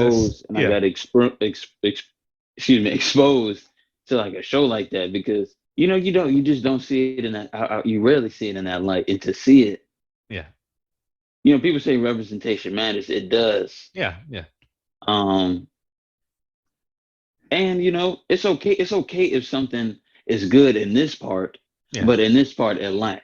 Well, You know what I'm saying? a lot of shows, they don't stick the landing. Like a lot of shows fall Yeah. flat in the last episode. So the journey getting there, as long as that's enjoyable, like you said, like Hmm. that's what I'm gonna remember, right? Yeah. But like you said, representation matters. More nerdy black people in movies and TV, please. But like not like stereotypical nerds, but just like regular people. Um, just real quick, have you watched Snowfall on FX? I have not watched a single Basically, episode of Snowfall. like not to, it's just like a brief point I want to make, but like basically it's about how crack cocaine got into LA. So it Hmm. takes place in, I want to say, the 80s. But in the first season, there's an episode where there's this like dude, and he's just like a regular black dude, like just living in LA. And he's talking about Jean Grey from the X-Men in the comics. I think he's talking about like Yeah. the Dark Phoenix saga from the comics, and like that kind of struck a chord. It like stood out to me because Really? I'm like, you don't see regular black people in like TV and movies just talking about like nerd stuff like that, like comics and stuff. And I was like, it Mhm. was interesting to me, like it stuck out. And then like, fast forward to this, and now we're getting Lovecraft Country, where like I said, like it's normal, just black people just talking about like these, science fiction novels that they're reading, these books and everything. And like we're getting a lot more examples of that. So like keep doing that, more 100%. more representation like that. Was there anything else about Lovecraft you wanted to talk about? Um, I mean, I rest in may want to peace. Oh, go ahead, go ahead. rest in peace. Who? Michael Kenneth Williams, who played his the father on the show, because he died, I think last year, I believe so. Really? So the He dude was with the glasses? no, he was Omar in The Oh, Wire. Omar. Yeah, yeah, Yeah, yeah. yeah. Uh, Yeah. so I mean, the show it got canceled before he died, I believe. But Hmm. I mean, they couldn't make another season without him. So I mean, it's kind of it's a shame, because he was so talented. He was a really good. He was always the best part of every like show or movie he was in. But and he was great on the show. So, but anyway, what were you about to say? I think I was going to allude to the fact that it sucks that they ain't getting a season two. It really Yeah. sucks that they. Spoiler alert! I'm spoiling it. Well, don't That spoil don't spoil the show, because like we I was can't about to have spoil people. it. I Don't was about spoil. to. I was about I'll to just let it loose. I mean, I'll just say that I think they went through the entire book Hmm. with season one. So season Okay. two would have been uncharted territory. But it was cool because, like, unlike a show like Watchmen, which is like another black show that I felt was Yeah. perfect, like I'm glad they're not making a second season of Watchmen because they don't need to. But Lovecraft Country, there's room for improvement. There's definitely like room for improvement. So with the second Yeah. season, they definitely could have done better. Not that the show's still really good, but like I would have been interested in seeing what they could have what they could have done moving forward. It would have been even more crazy. Like they would have gone to the future or something, Yeah. done like cyberpunk something or whatever. I I mean, wonder what's next. I wonder what's next. You know what I mean? That's why when it comes, I know this is gonna be off topic, but when it comes to writing, for you, bro, make sure you tell honest, dope stories to the best of your ability, oh dude. yeah, yeah, yeah, yeah. You know what I'm saying? Because like I hear a lot of it does this doesn't sell. It's like, bro, first of all, black is the most popular on the face of the planet. You know what I'm saying? Everybody wants to be black. What are you talking about? It doesn't sell. What are you talking about? It Everybody, sells. you know how many white people watch the Boondocks? You know how many people love that show? Uh, But um, yeah, man, I'm looking forward to just new stories like weird, not weird, serious, dramatic, just out of the box stories. yeah, yeah. It's definitely we do live in a golden age of people our age who grew up wanting to see more black representation, and we're finally getting it because we're old enough to make the stuff ourselves Hmm. and to write the stories ourselves. And again, like not necessarily having to be stories that are about being black, but it's inherently black because the main characters are black and the writers are black, right? So like we're Yeah, incorporating like our souls into it, right? Um, so I mean, it's a very exciting time, But if there's nothing else, we can move on to the next segment, the final segment, which is video games. All for right. sure.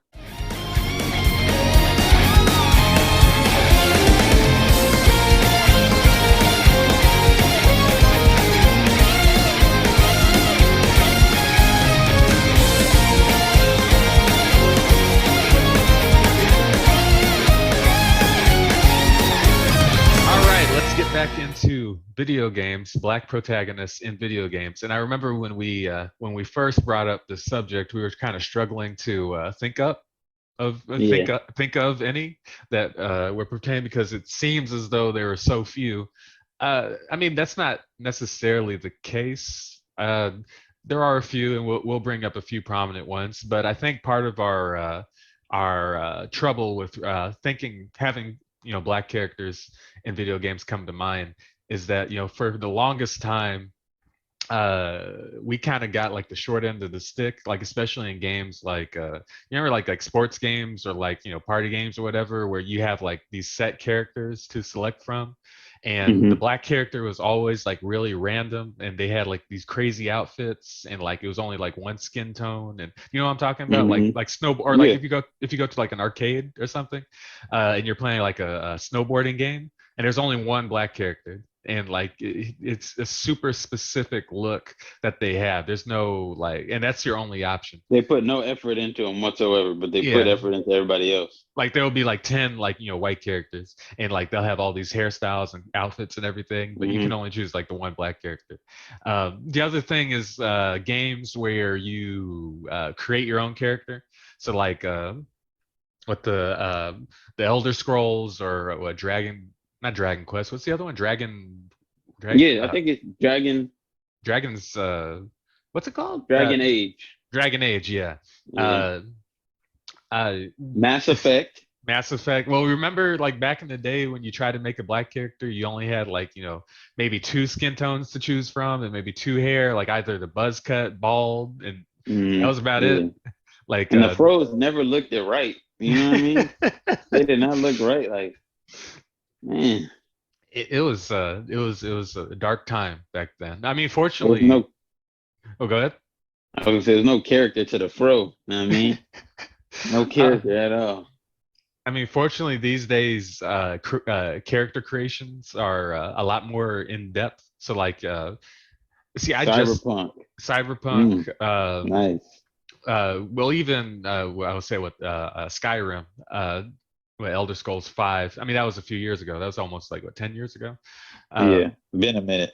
But even the Mass Effect, like I just played, or I started playing the remake or the remaster or whatever, the Mass Effect trilogy on the PlayStation. And okay. Yeah, have you played those games like back in the day? Did you? I played 2 and 3. Well, I guess because the first one was only on Xbox, right? Xbox, yeah. Yeah. Yeah. No, I hadn't played them previously. I think I played the demo for 3, but I got the trilogy, and so I started playing that, and like, and those are cool. Like in those character creation games, do you usually spend like a lot of time creating yourself? Do you try to make yourself? Yeah, that's the beauty of it, man. I love, I first got it. I think it was Skyrim. I created a little elf. I think I created a dark elf. Yeah. It really wasn't too much I could do with a dark elf. He looked like an elf. I didn't choose the human. The human was just boring. Like, well, I don't want to be a human. I want to be an elf or some dope with some magic. But that Mass Effect was great. I could really make a brown skin type of character that looked similar to me. And then there was Cyberpunk. I recently, when that came out, they had little dreadlocks, they had little fro, little buzz, little baby fro. They had a lot. Yeah. You know what I'm saying? You could even make I wasn't planning on doing it, but you can make your character, like a Barbie. Nothing down there at all. You know what I'm saying? One of them ones. For some reason, they included that feature. I know, right? That just didn't. You can even like make them naked. I think in that game you can make them naked. Which doesn't make sense because the clothes are like armor. So like, why would you? Yeah. So the thing with it, I don't know if it's well, I mean, just outside of just race or whatever. I mean, it's cool to see yourself in like video games, right? That's kind of like the appeal of when the Wii came out, and you can make your Mii's. Like it's like I love those. They put the Mii's in like Mii Sports and like Mario Kart and Smash, and that's kind of fun to see yourself in like all these other characters that you make or characters that you get from like that other people have made and see them in the game. So that's kind of cool. Same thing in video games where you can create yourself. It is, and especially if you could name your character. And so like I always name him Sean. So like when I did Mass Effect, he's instead of was it Shepard? What's his first name? It's just they just say his last name. Shepard. Okay. Well, for me, I made it Sean Shepherd. And so Mhm. I got to say, of all the, because I always try to make myself, and I think The Sims 4, I think that one looks pretty much like me. For V and Cyberpunk, I did my best, but he doesn't look like me. I tried, Mm. but Mass Effect, I'm pretty proud of that one. I think he looks pretty close. The only thing Mhm. is they still have the default male voice, which is just Mhm. the whoever the white guy is they got. That's just like, Yeah. hey, Uh-huh. hey, Captain, we got to find the Mass Effect or whatever. Like, it's The just, Mass Effect relays. um, uh, that's the one thing. That's one thing I like about the Saints Row games is you could they have you could choose from like 3 different audio tracks or Yeah. voiceovers. So you have the white guy, you have the black guy, you have like there's usually like a joke one that they throw in there. Like one of them, I think Mhm. it was Nolan North, and another one I think it was I want to say it was like auto tune or something like that. Like the whole game just Mm. like sounds like T-Pain. I think I could have that wrong, but Do you remember Def Jam Fight for New York? They had a I great I remember it. I they had a haven't great played it. they had a great character creation system, and it was heavily based, in my Mm, opinion, on African. You know what I'm yeah, saying? There was a whole lot of I mean it better be. black jaws, black noses. You know what I mean? Yeah. Um, like I tried to make my character look like me. Um, he ain't really like I feel like they never really look like me. It just has like an essence of me Yeah, in yeah, there, if that makes sense. yeah. But Fight for New York, man, and they had like I think 4 voices. They had like a street kid voice, like um like a grown man voice almost. They had this white guy voice, but they had a lot of voices that was, reminiscent of black, Uh, you know. Um I really wish they could remake that game. I think EA owns it. Like if they oh, remastered that game, whoo, yeah. I mean, there's a that's what lot they need to more remaster. because that was like the fighting game with all the hip hop artists, right? So Yeah. if they made another one, there's plenty more characters they could or artists they could Or incorporate just into it. just remaster the old one. Like I Yeah. can, Well, because the story mode was great. the only thing about that is that a lot of games from that era remastering, they run into issues with licensing as far as the music is concerned. Hmm. Which is why like when they remade the old GTA games, people were complaining that the radio stations didn't have all the music from before. Ah, Um, okay. because yeah, so I mean, if they make the new one, they could like incorporate new artists, bring back some of the old artists, maybe renegotiate the contracts for music licensing and whatnot. At least with But the same engine, because the fighting gameplay was dope. yeah, so uh, but yeah, so I mean that's kind of the thing with creating your own black protagonist because it's like if you want it done right, let's do it ourselves, I suppose. Hmm. But there are still quite a number of notable black protagonists in video games. You want to talk about one of a lot of people's favorite games, The Walking Dead, Telltale's The Walking Dead. Rated M for mature.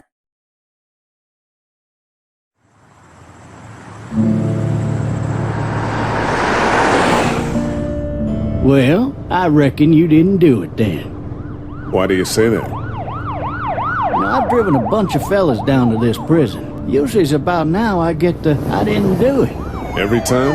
Every time. People will up and go mad when they believe their life is over. In the road! This other time...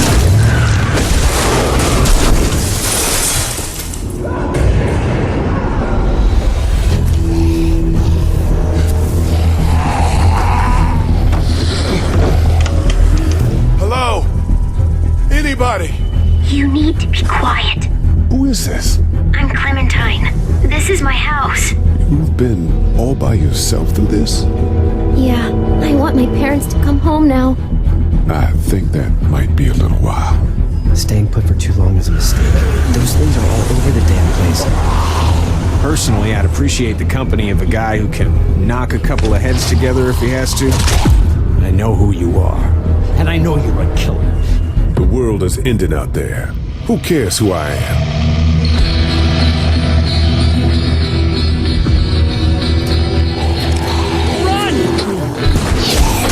You don't know who these people are. It could be dangerous. Whoa, take it easy. Just want to help. I can't. Think this through. He's bitten! We gotta throw him out! I'm gonna kill him, Cat! You wanna get violent, Joe? Well, come on! I don't know who you are or what you did, but you better become a better liar. Fast. I'm sorry, man. I'm sorry I wasn't here.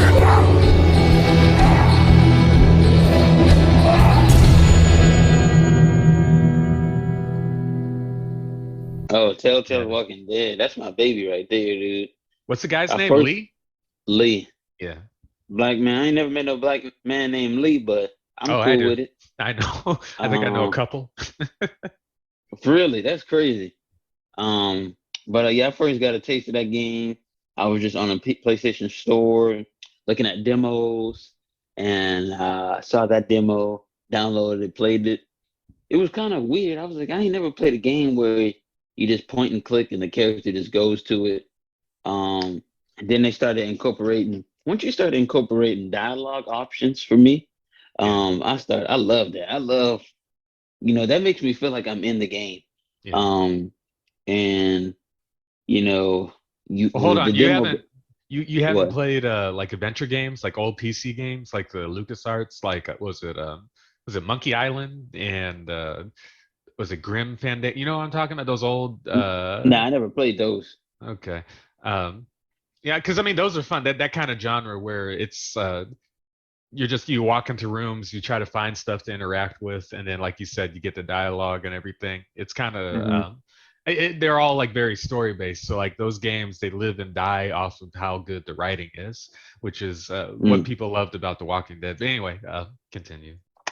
Yeah, you meet this little girl named Clementine, and I forget how the demo ends, but I played the demo about 3 times. And I said, you know what? I gotta buy this.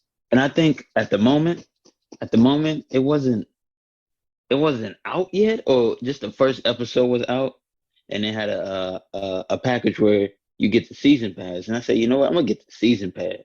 Yeah. And it's like, man, like that. The first season is such a great season, man.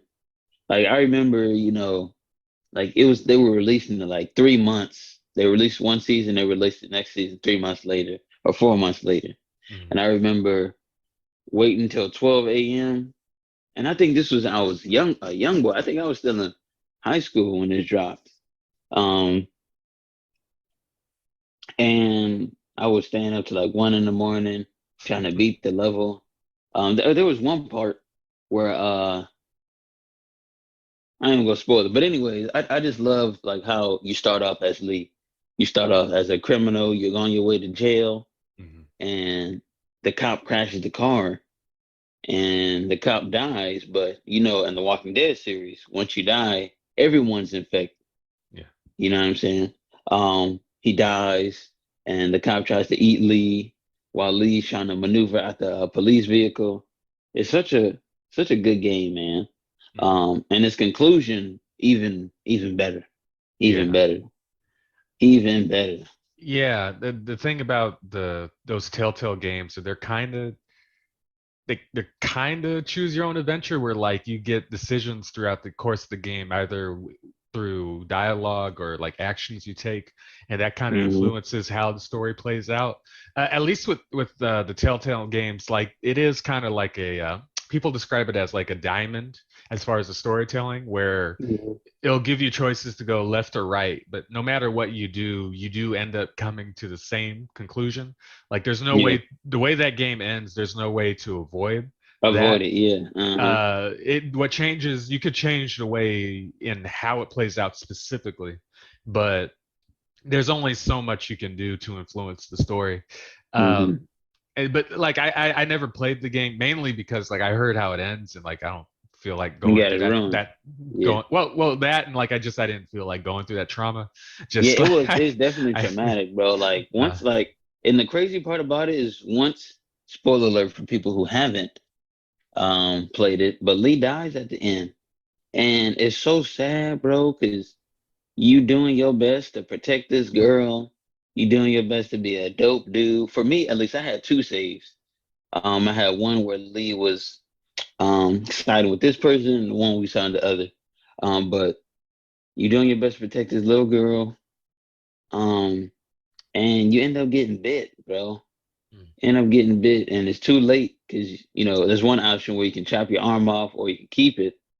But the icing on the cake of sadness is once the game concludes with Clementine sitting on a like tree stump, and there's people walking toward her, or just walking like in the field, and they look over and they see her, and then it ends, and then they play this sad song, this woman singing something like "Take us back home, take us back home, take us." It's very just depressing, man. Very depressing. And like in your brain, you're wondering like, oh, by the way, Clementine is a mixed child. I think her dad is black, in that picture. But it's so depressing because you think, are those people good? Are those people bad? Yeah. She knows how to defend herself. What's gonna happen? Yeah. And you don't know what's coming next. You don't know what's coming next. That was just the end of the game. You don't know if they're gonna make another one or whatever. It's just a huge cliffhanger. Yeah. And it had me messed up like for a minute. Because I would just be thinking about it. I'd be thinking about the song, how sad the song is. But yeah, solid. That game is 10 out of 10 for me. For experience. And it will go on to be because they made quite a few of those Walking Dead games, and Clementine's like the main character in all of them, or most of them at least, right? So that's a series, a black-led series, you could say. Does T-Dog show up in any of the games from the Walking Dead show? I don't think so. Jesus does, though. I don't know if you know that character. Jesus. Oh, okay. No, I know. When you said that, I was like, no, you're talking about the Walking Dead character, Jesus. Mm-hmm. Yeah.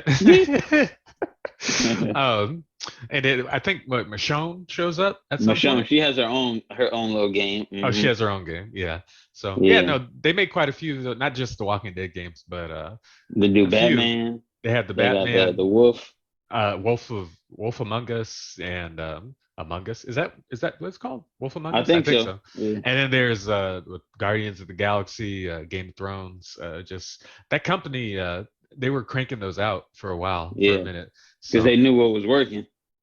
I never played I only played The Walking Dead, and I only played a demo of the Batman and a demo of the Wolf Among Us. I didn't buy the games. Yeah. I don't know why I didn't buy them. Couldn't give you a good answer on that. Well, maybe Batman, I was just so. Well, go ahead. Well, Batman was free on PlayStation Plus, so I have that.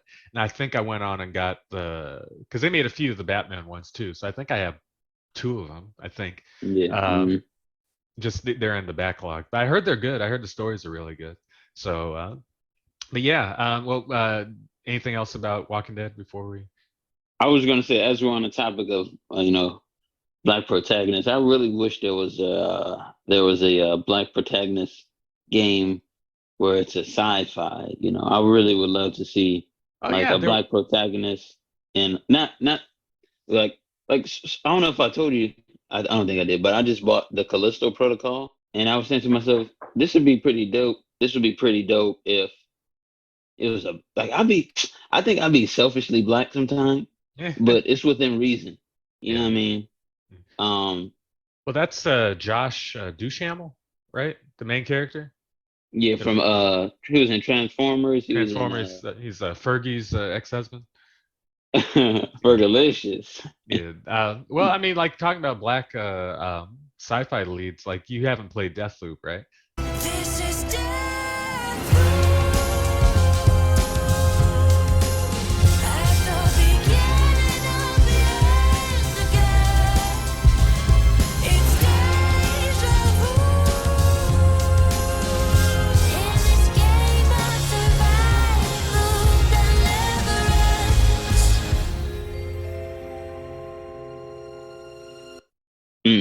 Yeah, because that's one where it's sci-fi. Basically, you're on an island and you're trapped on the island. All the people that are on the island,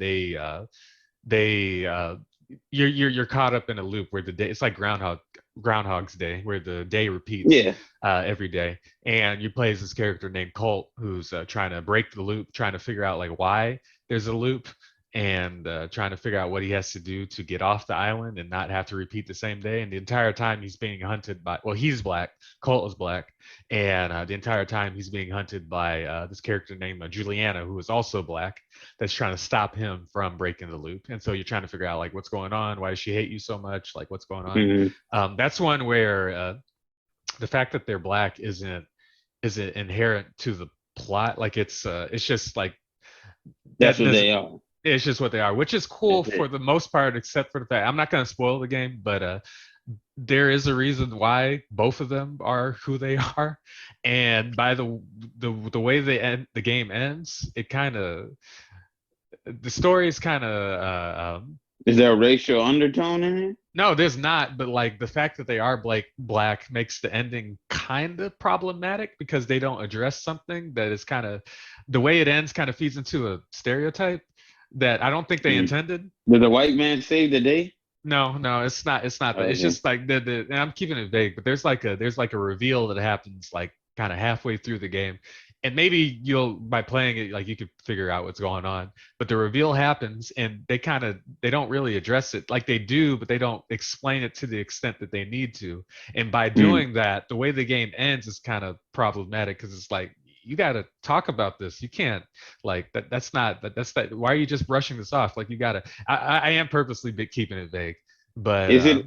I'm gonna just tease on it a little bit. Is it a matter of like they were being experimented on? No, it's not. It's not. Like it's all right. And the thing is, like, there are like 3 possible endings. I got the good ending, and that ending, like, that's the one where it's like, no, you can't, like, that's not how it. No, you got to have a conversation. You can't just let that slide. Like, it's just, okay. But I mean, the game is, it's a fun game. It's cool. And do you do things? Can you like make choices to get the good ending or the bad ending or the other ending or what? Yeah, there's a choice. It's basically the choice at the end of the game. At the end of the game, they give you a choice. You got to do this or do that, or do nothing. And based on what you do, that's how the game ends. But there's no choices throughout the game, huh? It's kind of like you figure out in order to break the loop, you have to kill these characters called the visionaries that are basically the people that are running things. And it's kind of like Hitman or Dishonored. I don't know if you played Dishonored. I played Dishonored. Dishonored is actually the same company that made Arcane. It's the same company that made Deathloop. And you can tell by the way the game plays. But you kind of like, you know how in Dishonored where you're going after these characters and you could choose how you go about killing them. So you could do it stealthily, you could go guns blazing, you could kind of like Hitman, you could like sneak around, listen to dialogue and wait for certain opportunities to pop up and take advantage of the situation to create your path towards killing these characters. And the fact that the game loops every day, you take that information with you the next time you start the game from scratch. So it's like, okay, I know this is going to happen at this time, so I'm going to go over here and set this up. And so it's cool. It's interesting how they do it. We may have to buy that. Yeah, I mean, it's on sale all the time. So yeah, so it's a fun game. It's just the story, just they had the best of intentions and promoting diversity, but in doing so they fed into a narrative, into a negative stereotype, and it's kind of weird. But hey, that's a sci-fi game with a black protagonist. But another one I wanted to talk about, which kind of similar to I mean, just how the Telltale games are kind of your choose your own, not quite choose your own adventure, but just like interactive stories where you have influence on how the game plays out. There's the David Cage game, Detroit Become Human. More and more androids show signs of deviancy. There are millions in circulation. If they become unstable, the consequences will be disastrous. My name is Kara. This is where it all began. The world's forge. And it will all end. You do the housework, the washing, you cook the meals, you take care of Alice. My name is Connor. I'm the android sent by CyberLife. The company has allocated a specialized model to assist investigators. My name is Marcus. Just like you, I was a slave. Thank you, Marcus. Then I chose to open my eyes, to take back my freedom, and decide who I want it to be. Now, I have come to tell you that you can be your own masters. I've come to tell you that you don't have to obey them anymore. Get away! Fight Jericho! I know someone who can help you.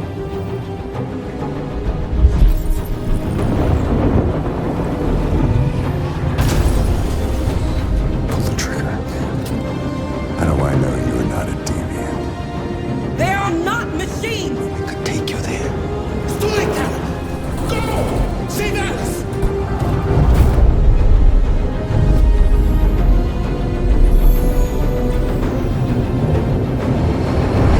My name is Kara. My name is Connor. My name is Marcus. This is our story. Which, have you played any David Cage games? Like I played the demo for Heavy Rain. Heavy Rain. That's him, right? Yeah, Heavy Rain. And that one with Ellen Page. Yeah, with Elliot Page called was it Beyond Two Souls? With her, Yeah, or with Elliot Page and what's his name? Green Goblin. Willem Dafoe's in that? Willem Dafoe. Yeah, he's in that one. I didn't even know that. Basically, like those games, they kind of very similar to the Telltale games, where it's an interactive story, but you have influence over how things play out. You play as these characters. You could choose, how you respond in dialogue, the actions you take, the kind of maybe the things you pick up, the buttons you press or whatnot, and that influences the story, but to a greater degree than the Telltale games. In that, like say, if your characters are put in danger, if they get killed, there's no game over state. So if a character gets killed, they just don't show up for the rest of the game, even if it's a main character. They're just gone. So Detroit Become Human was the most recent of his, and it deals with it's very similar to like Westworld on HBO, or the British show Humans, which if you haven't seen Humans, it's 3 seasons. It's on Amazon Prime right now. It's incredible, awesome, epic show. Watch it, love it.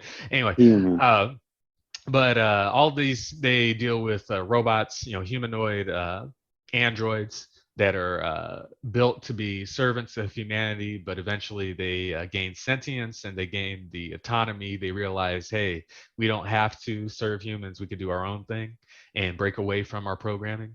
And in Detroit Become Human, it's very much a thinly veiled allegory for social rights, social issues, in the way minorities are treated. And I mean, some people complain that it's like too on the nose how they do it, but I mean, these days, like, subtlety. I like on the nose. Well, like these days, you kind of need to be beaten over the head with the message now, because it's important. I think so. But anyway, in Detroit, there are 3 main characters, and the third one is Marcus, played by Jesse Williams from, is it Grey's Anatomy, right? Grey's Anatomy, Broadway, big time. Is he still alive on Grey's Anatomy? No, he left the show. I never watched the show, but me either. I think he's gone. But anyway, he's the third protagonist named Marcus, which is interesting since he's like the third protagonist, and yet he's the character that's on the box art. Like he's treated like the face of the game, which is interesting. Which, I mean, well deserved. His character, he's a robot, and essentially they make him the Robo Dr. Martin Luther King Jr., where like he becomes the face of the revolution to free the robots from the revolution will be televised. And most people agree that of all of David Cage's games, at least games that are like this, Detroit is probably the best one, his best one. And it's the only one I've played, but like I loved it. Like I think the writing in this game is incredible, and especially with what they did with Marcus and just his whole character arc from where he starts off, and then him, coming in contact with these other characters, and then eventually leading the revolution and the part you play in leading that revolution, and the whole message. Well, the thing is, you get to choose if you want to be lethal or non-lethal. And so there's that whole dynamic and how Mm. that the choices you make, of course, affects how the world sees these robots, and how the powers that be, the police and everything, how they respond to your characters and everything, which is really Mm-hmm. interesting. And even the choices you make influences how the other characters you play as, how difficult a time they have It and their sucks that I didn't adventures and buy this everything. game. It's great. I think you could play it on PS Plus for free on the Yeah, I PS5. seen it on there. Yeah, I Mm-hmm. mean it's like 10 Yeah, I hours, seen so it you on could there. you could get through it pretty quickly.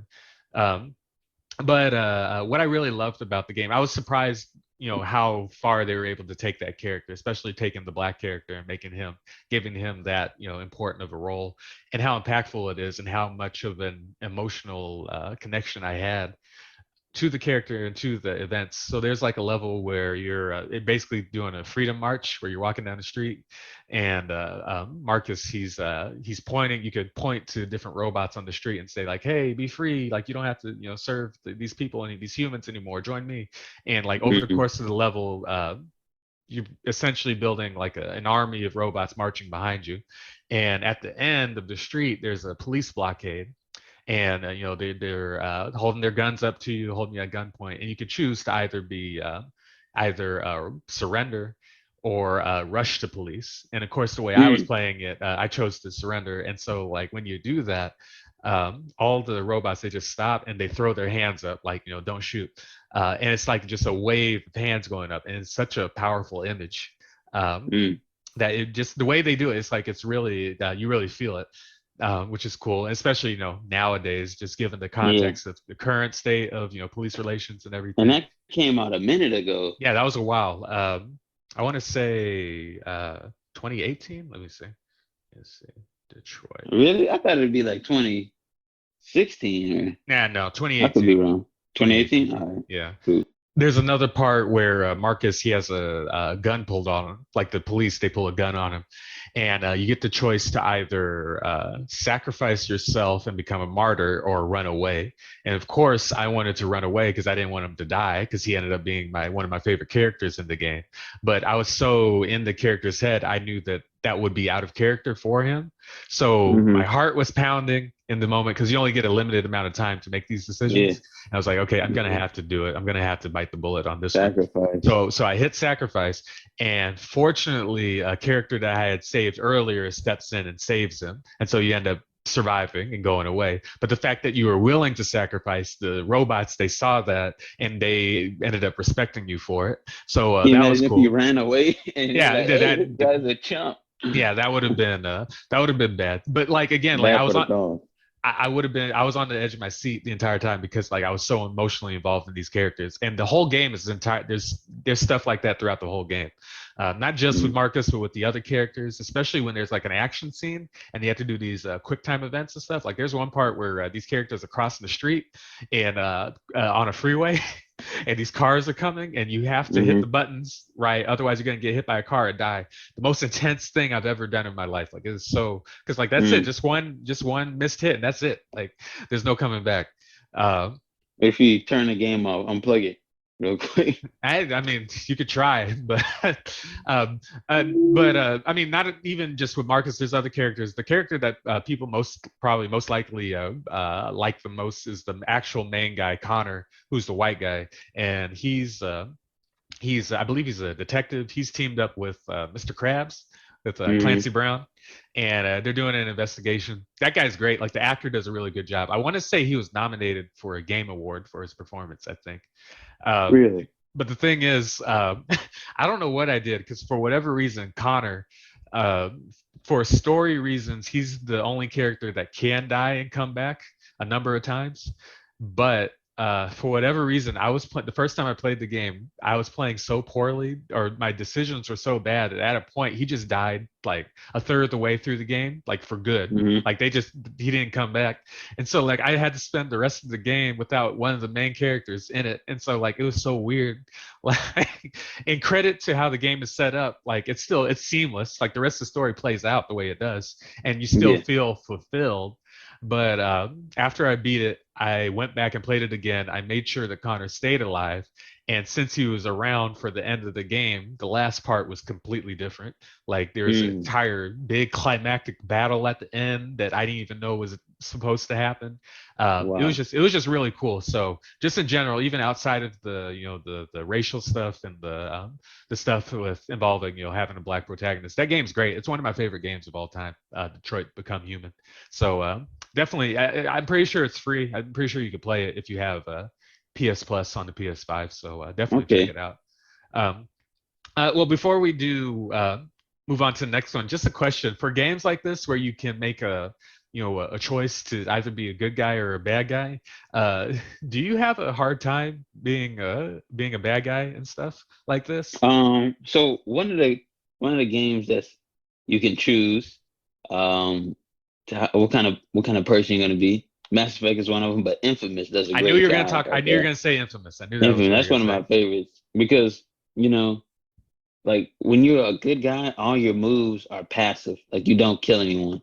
Mm, Like instead of like blowing them up, it'll blow them up, but it'll stick them to the wall or to the ground. It won't kill them. yeah. But if you're as the evil guy, they flying ragdoll looking. You know what I mean? Or you can literally vaporize them Yeah. and their skeletons fall or something like that. But usually when it's games like that, I the first playthrough I either do all bad or all good, and the second playthrough I just do the opposite. Hmm. I usually like doing the bad first because I Uh, love being bad. I love uh, being bad. I used to do that back in the day. Like, you know how like we all went through our with Shadow the Hedgehog phase where we were all like edge Mm, lords and like yeah, I know, right?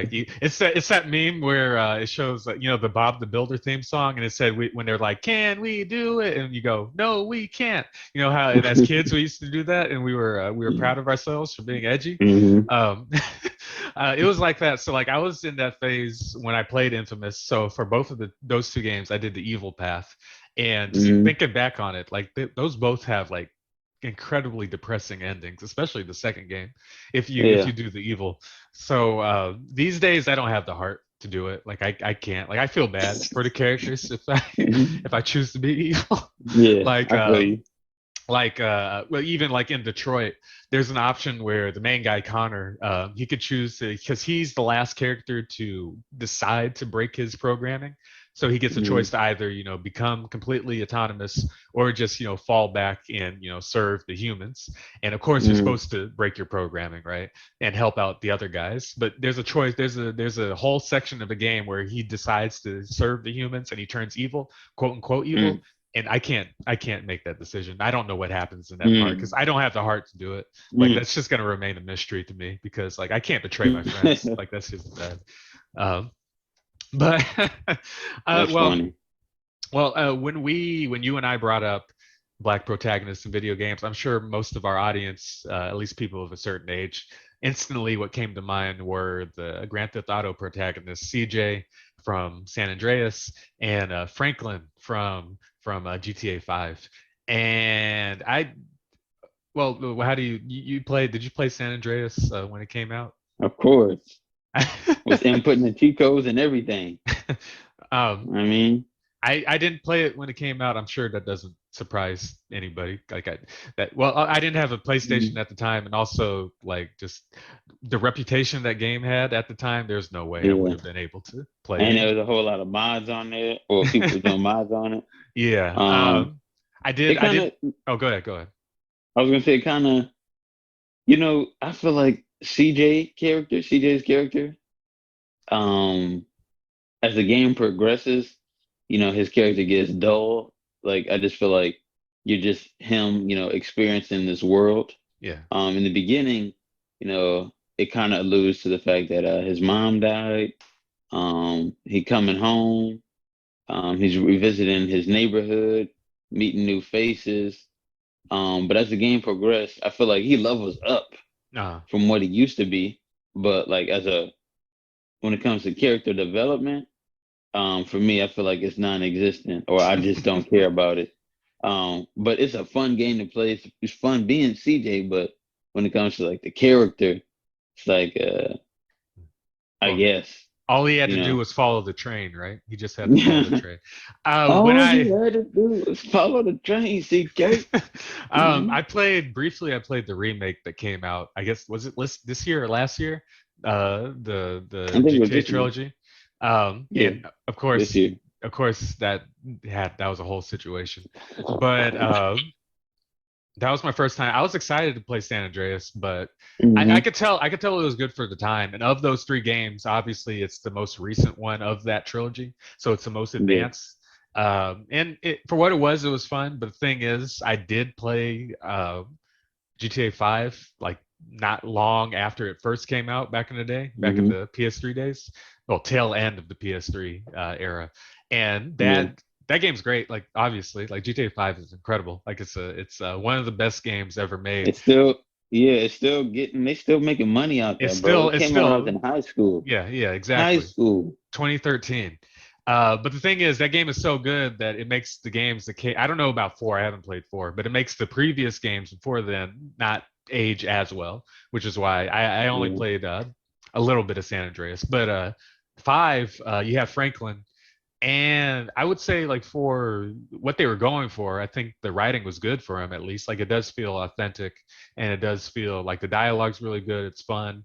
I don't know about having a character arc per se, but at least I like the relationship between him and his friends, and then also him and the other protagonists, Michael and Trevor. So like Mm-hmm. I was entertained by him. The only thing is, it's not the most flattering or positive image when it comes to black protagonists in Yeah. video games. It's kind of like, why do the most popular black characters in video games have to be gangbangers and like, Mm-hmm. gangsters and stuff?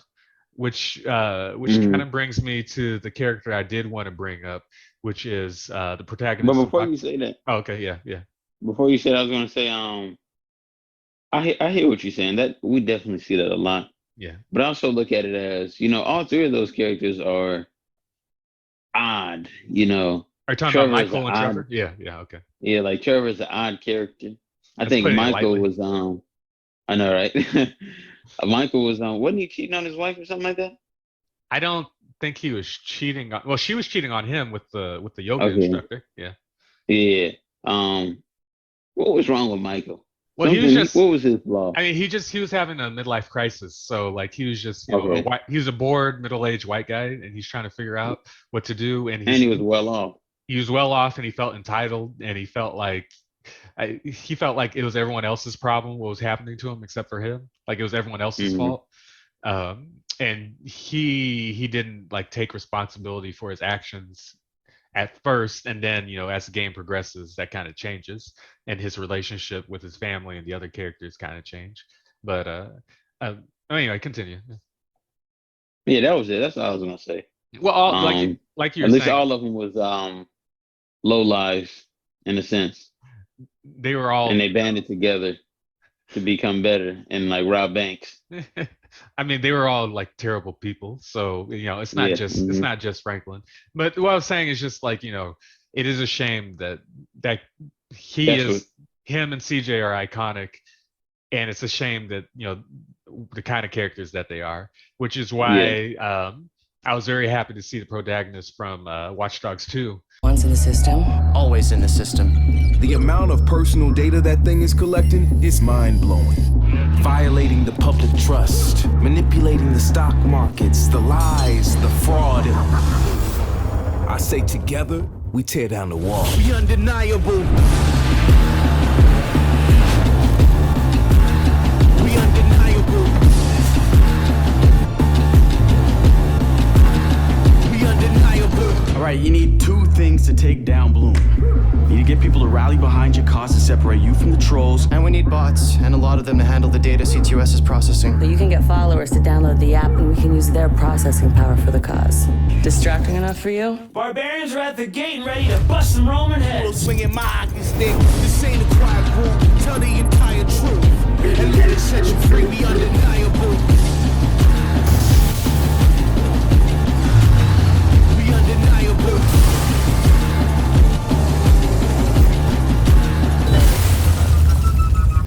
Marcus, who if you guys don't know, Watch Dogs, it's kind of, I mean, they call it a GTA clone where it's very similar. You're in a city and it's like an open world sandbox environment, but it's more having to do with hacking, and where everything's connected on a satellite system. And so you're a hacker and you can hack into your systems, cameras, drones, street lights, whatever, and do crazy stuff. Marcus, he's a hacktivist where he's like a millennial hacktivist. So he's part of a group. I think they're called DedSec, and they're just basically going up against evil corporations and doing crazy stuff, trying to stick up for the little man. But the thing about Marcus, he's a black guy, but he's not your typical portrayal of black characters in media. Like he's kind of like us in a little bit. Like he's kind of he's alternative. He's not a quirky gentleman. He's quirky. He's like kind of makes kind of corny jokes a little bit. He's not hip hop. He's more house and electronica music or alternative. He doesn't even, you could use guns in the game, but his default weapon is a stun gun and his yo-yo. So like his takedown moves, he like does the cat in the cradle or whatever and uses that to take down guards. Interesting. He's a lot like, have you seen Dope, the movie Dope? Nah, with Shameik Moore. Yeah, with Shameik Moore. That movie's like awesome. But like that was one of the first movies I can remember where the main character was a black guy and he reminded me of me, where he wasn't, the typical black character, where like he was somewhere between being, the super nerdy, geek dork, and just being the, on the opposite end where you're either like super cool, like, Will Smith, Denzel, whatever type of black guy. He's just somewhere in the middle where he's like an alternative. He's cool, but he's also nerdy. Yeah. And like he's a healthy blend. Even in that movie, he's part of a rock band. Like his friends, they have a rock band. Their music is produced by Pharrell, and they have a song called "It's My Turn Now."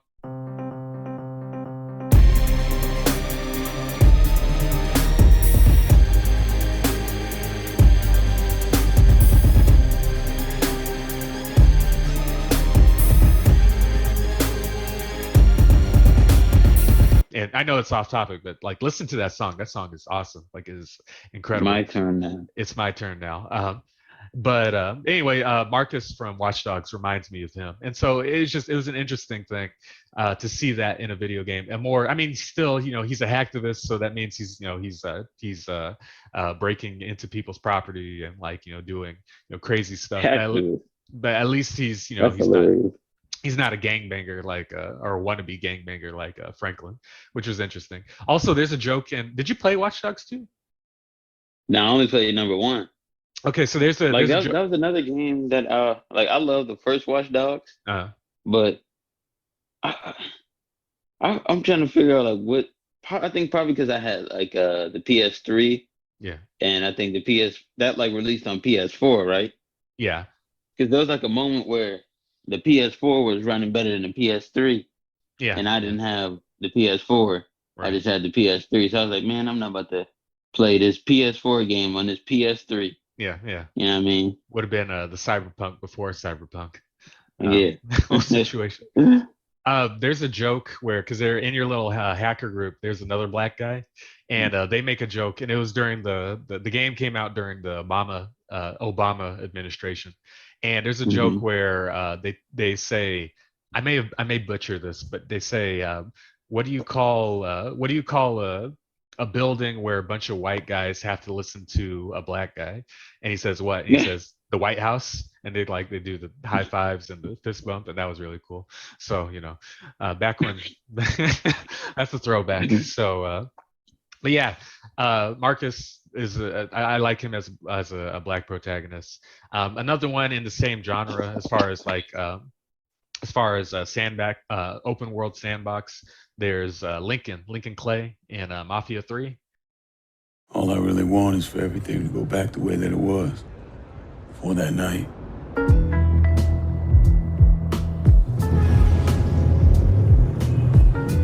So those the men you gonna kill, huh? shouldn't have said no. This city survived the War of 1812, the Civil War, and God knows how many hurricanes. But when Lincoln Clay went after the mob, he inflicted more damage than all the wars and hurricanes combined. Where do you think you're going? Sal Marcano deserves to die. I won't argue otherwise. Kill him, but let that be the end of it. That's not enough. It's enough if you say it's enough. This isn't about bringing him back, or even exacting some street justice. It's about making that bastard feel what it's like to lose everything. Welcome home, son. Watch as I take it all away from him. How do I find Alvarez? How? We're getting ready to kill him. I was just doing what Uncle Sal told me to do. There's got to be something we can do. You are Sal Marcano. We wouldn't be in the mess if you'd done what you were supposed to do.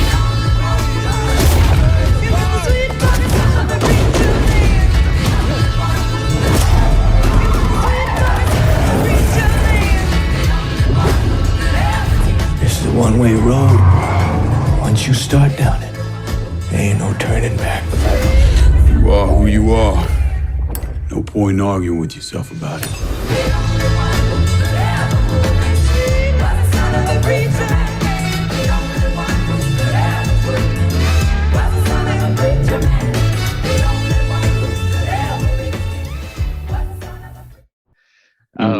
Have you played any of the Mafia games? I played Mafia 3, that one, the demo though. I ain't played I will play a lot of demos, dude. But I know it's based in the South. And I know he's like a Marine, isn't he? Yeah, so he's it takes place in New Bordeaux, which is their version of New Orleans, and he was a Vietnam vet. So the game takes place in the 60s. He comes home from Vietnam, and his family gets betrayed by these evil white people, and and so basically the game is like a revenge tale where he's going up against these mafia dudes that are trying to get one over on his family.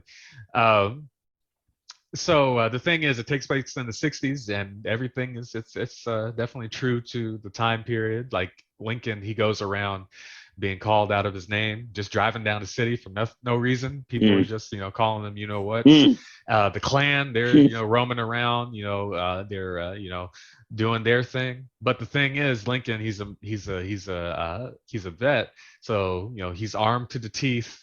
He's capable of taking care of himself. He's super buff, and he has knives and guns and everything. And basically throughout the game, he's trying to become a mafia boss, where he's taken over enemy territory. Basically, the family that betrayed him, he's taken over their territory, adding it to his own, and he's going in league. He's going in league with other mafia dons, including the main character from the previous game, Mafia 2. There's like another mafia leader that's actually a black woman that he teams up with, and it's interesting. The thing about the game is, gameplay wise, it is pretty repetitive. That's probably the most common complaint you'd hear about the game, is that it is repetitive, just the way the levels are set up. But the story is so interesting, and the story is so good. That's what keeps you going. That's what keeps you invested in trying to see this game through. And just the basic gameplay loop, just there is something satisfying about being able to walk up to a Klan meeting with a knife, a stick of dynamite, and a shotgun, and providing and just blow them up, just doing justice. There's obviously something satisfying about that. Also, the game, since it takes place in the 60s, the soundtrack is incredible. It's all this great 60s music. The title theme is Jimi Hendrix, All Along the Watchtower.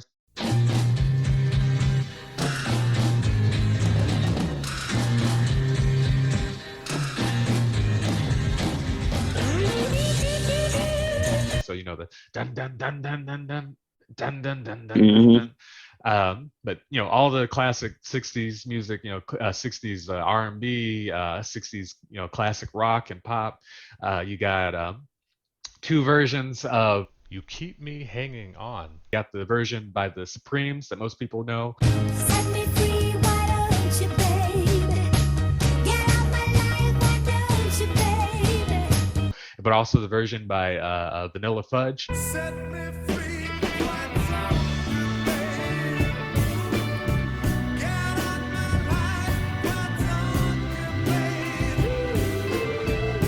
And they both sound great.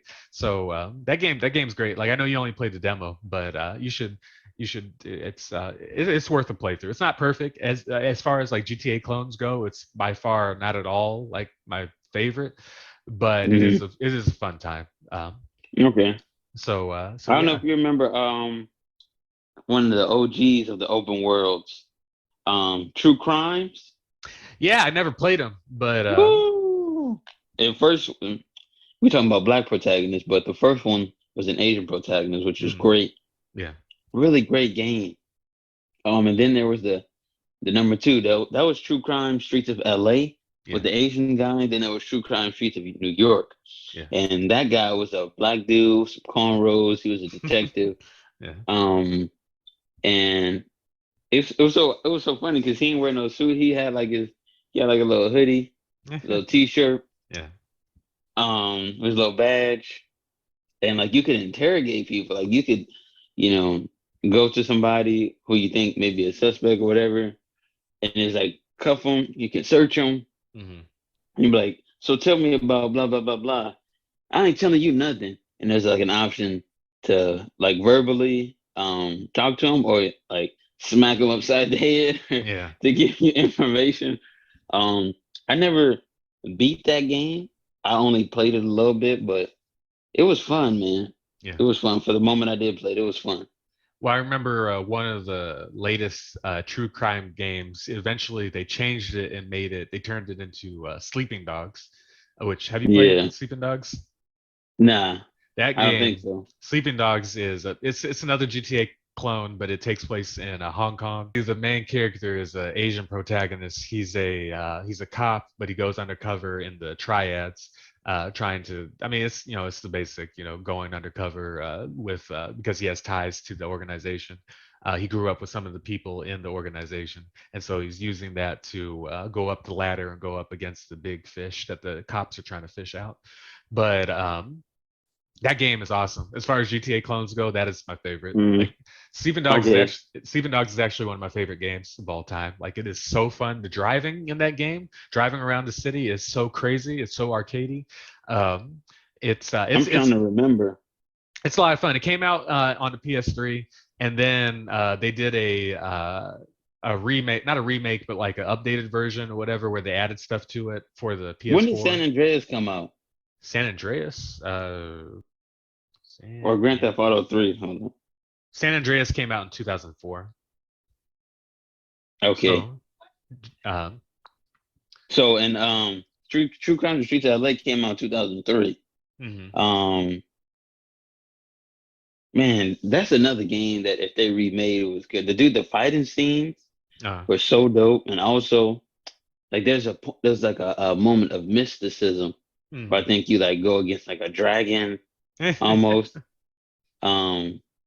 It's like Shang-Chi man. And a Shang-Chi. Something like that. Something like that. Yeah. Well, okay. Well, before we wrap up this segment and this episode, we would be remiss if we didn't bring up Spider-Man Miles Morales. Look, I don't know if I'm ready to fly solo. You gotta take the oath. I promise to do everything in my power to protect this city. I promise.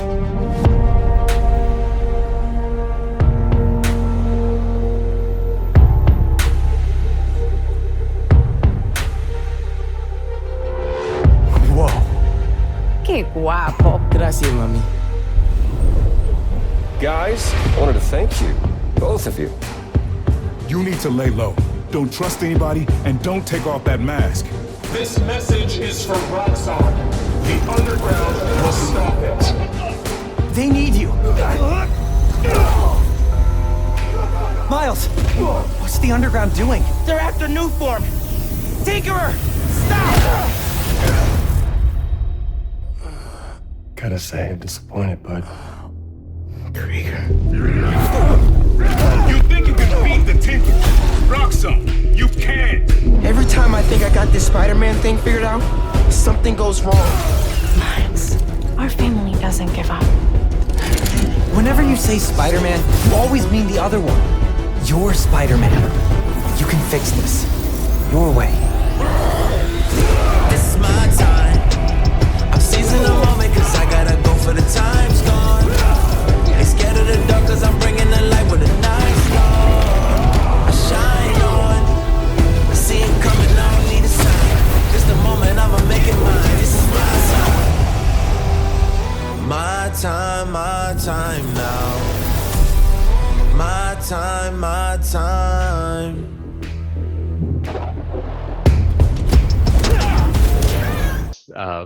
As far as black protagonist, he's black Check it out and on YouTube. black and Puerto Rican, and that game. I mean, you have the Insomniac Spider-Man PS4 game, which was incredible. One of the best, well, the best Spider-Man game, and one of the best superhero games that we've got. And Miles Morales, he was introduced in that game, and then he got his own spinoff, which is it's not a full sequel. It's more like it feels more like an expansion, kind of. I mean, it's a separate SKU, but it's a fraction of the length of the first game. It's like 6 hours you can beat it. I think I got baby time. I think I platinumed it in like 13 hours or something like that. Maybe half that. I don't know, but yeah. Again, if you want to talk about black protagonists, like he's great. I think there are some, and we don't have to get into it today, but like the way he's written in that game is a little inconsistent with the way he's written in the first game. I don't know if you noticed, but like he's supposed to be like 17, and in his own game they write him more like a 13-year-old, which is kind of weird. That's a conversation for another time. But I say, as far as like the impact of having representation, of course you have the Puerto Rican culture that's on full display. He's speaking Spanish, and you see the flags, and you see his community and everything there. The way that game opens, where he's like dancing with with his neighbors and everything, and all that's all great, helping out.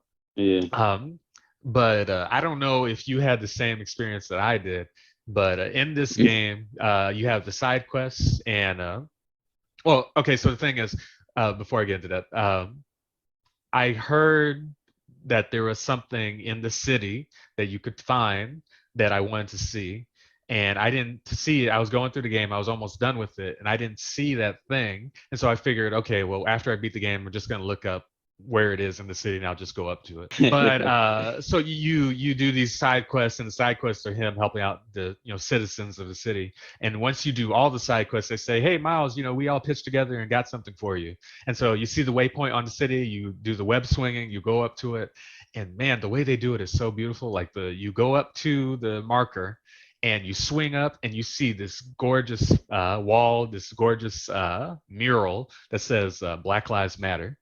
And that thing. In front of it, you have a little backpack there that has a new costume in it. So Miles, he grabs the backpack, and you hear him. The scene changes, and you hear him changing into that costume. While he's changing, the camera shows an establishing shot of the mural, so you get a really good view of the Black Lives Matter. And then the camera pans out, and you see Miles in his new suit. It's like a black and gold suit, and he's like posed heroically in front of the mural. And man, that was it was beautiful. That was what I was looking for in the city. And that was the way they revealed it and everything, that was just A+. Like, I actually did bring a tear to my eye. Like, I was like, man, because that game came out around the same time as the George Floyd thing, and just all this crazy stuff that's been happening. So just every little bit you get of people, companies or whatever telling you, hey, we hear you, we see you. I mean, sometimes it could be pandering, sometimes it could be like, hey, we want your money, so like us. But at least with this, they didn't have to do it. They did go the extra mile. So like, I really appreciated that. Did you have a similar reaction when you came across that? I was getting confused.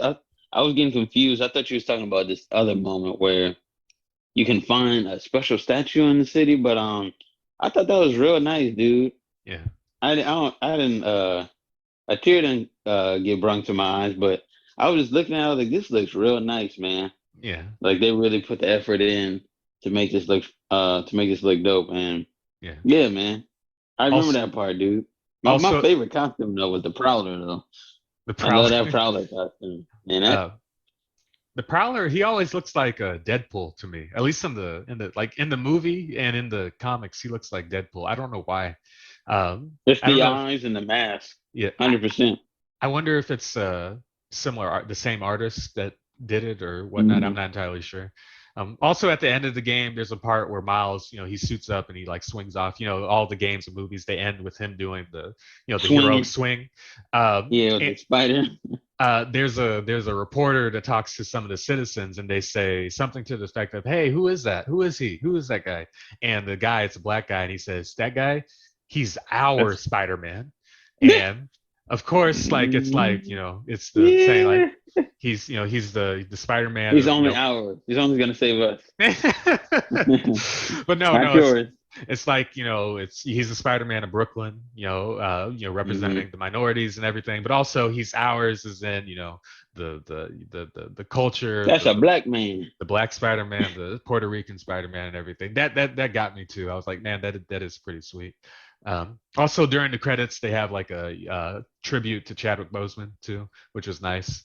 So really, I didn't even know that. Yeah, it plays during either the Lecrae song that they play or Jaden Smith song that they play during the credits. So I mean, Miles Morales, it's a good game. It's not as good as the Spider-Man game, but it's also like a fraction of the time. It takes like 6 hours to beat. So play it. Like there's no reason for you to not play it if you have. And I know they're making a Spider-Man 2 with both of them, man. Right, with both of them, yeah. And with Tony Todd voicing Venom, so that should be fun. That should be interesting. Yeah, well, I think it's about time for us to wrap up this segment and wrap up this first episode of the catch up. Is there anything else you want to say before we wrap? Give me 10 seconds. Protagonist. 8, 7. It may not have to be dealing with an idea of a black protagonist, but I remember playing. I don't know what Grand Theft Auto was, but it was the Grand Theft Auto where it was top down.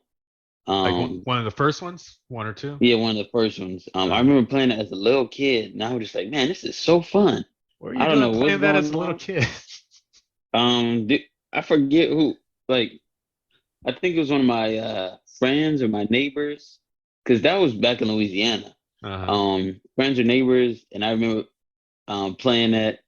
And I was like, this is kind of fun. I didn't really look at it as like killing people. Like I never looked at it like, oh, you're driving cars, are the cars on fire, blah, blah, blah. Because, it was very pixelated. So you really, my brain couldn't, process everything was going on. But seeing like what it's become now, it's like crazy technology. It's wild. Yeah. Man, just like I have these conversations with my my other homeboys, like when is it gonna be like Ready Player One, where we are, where it's super smooth, ain't no lag, or the lag is rare, and like the characters are hyper realistic. You know what I'm saying? And you're in the world, almost living in the world. You can fly, whatever. You know what I mean? Ready Player One type stuff. We're getting there.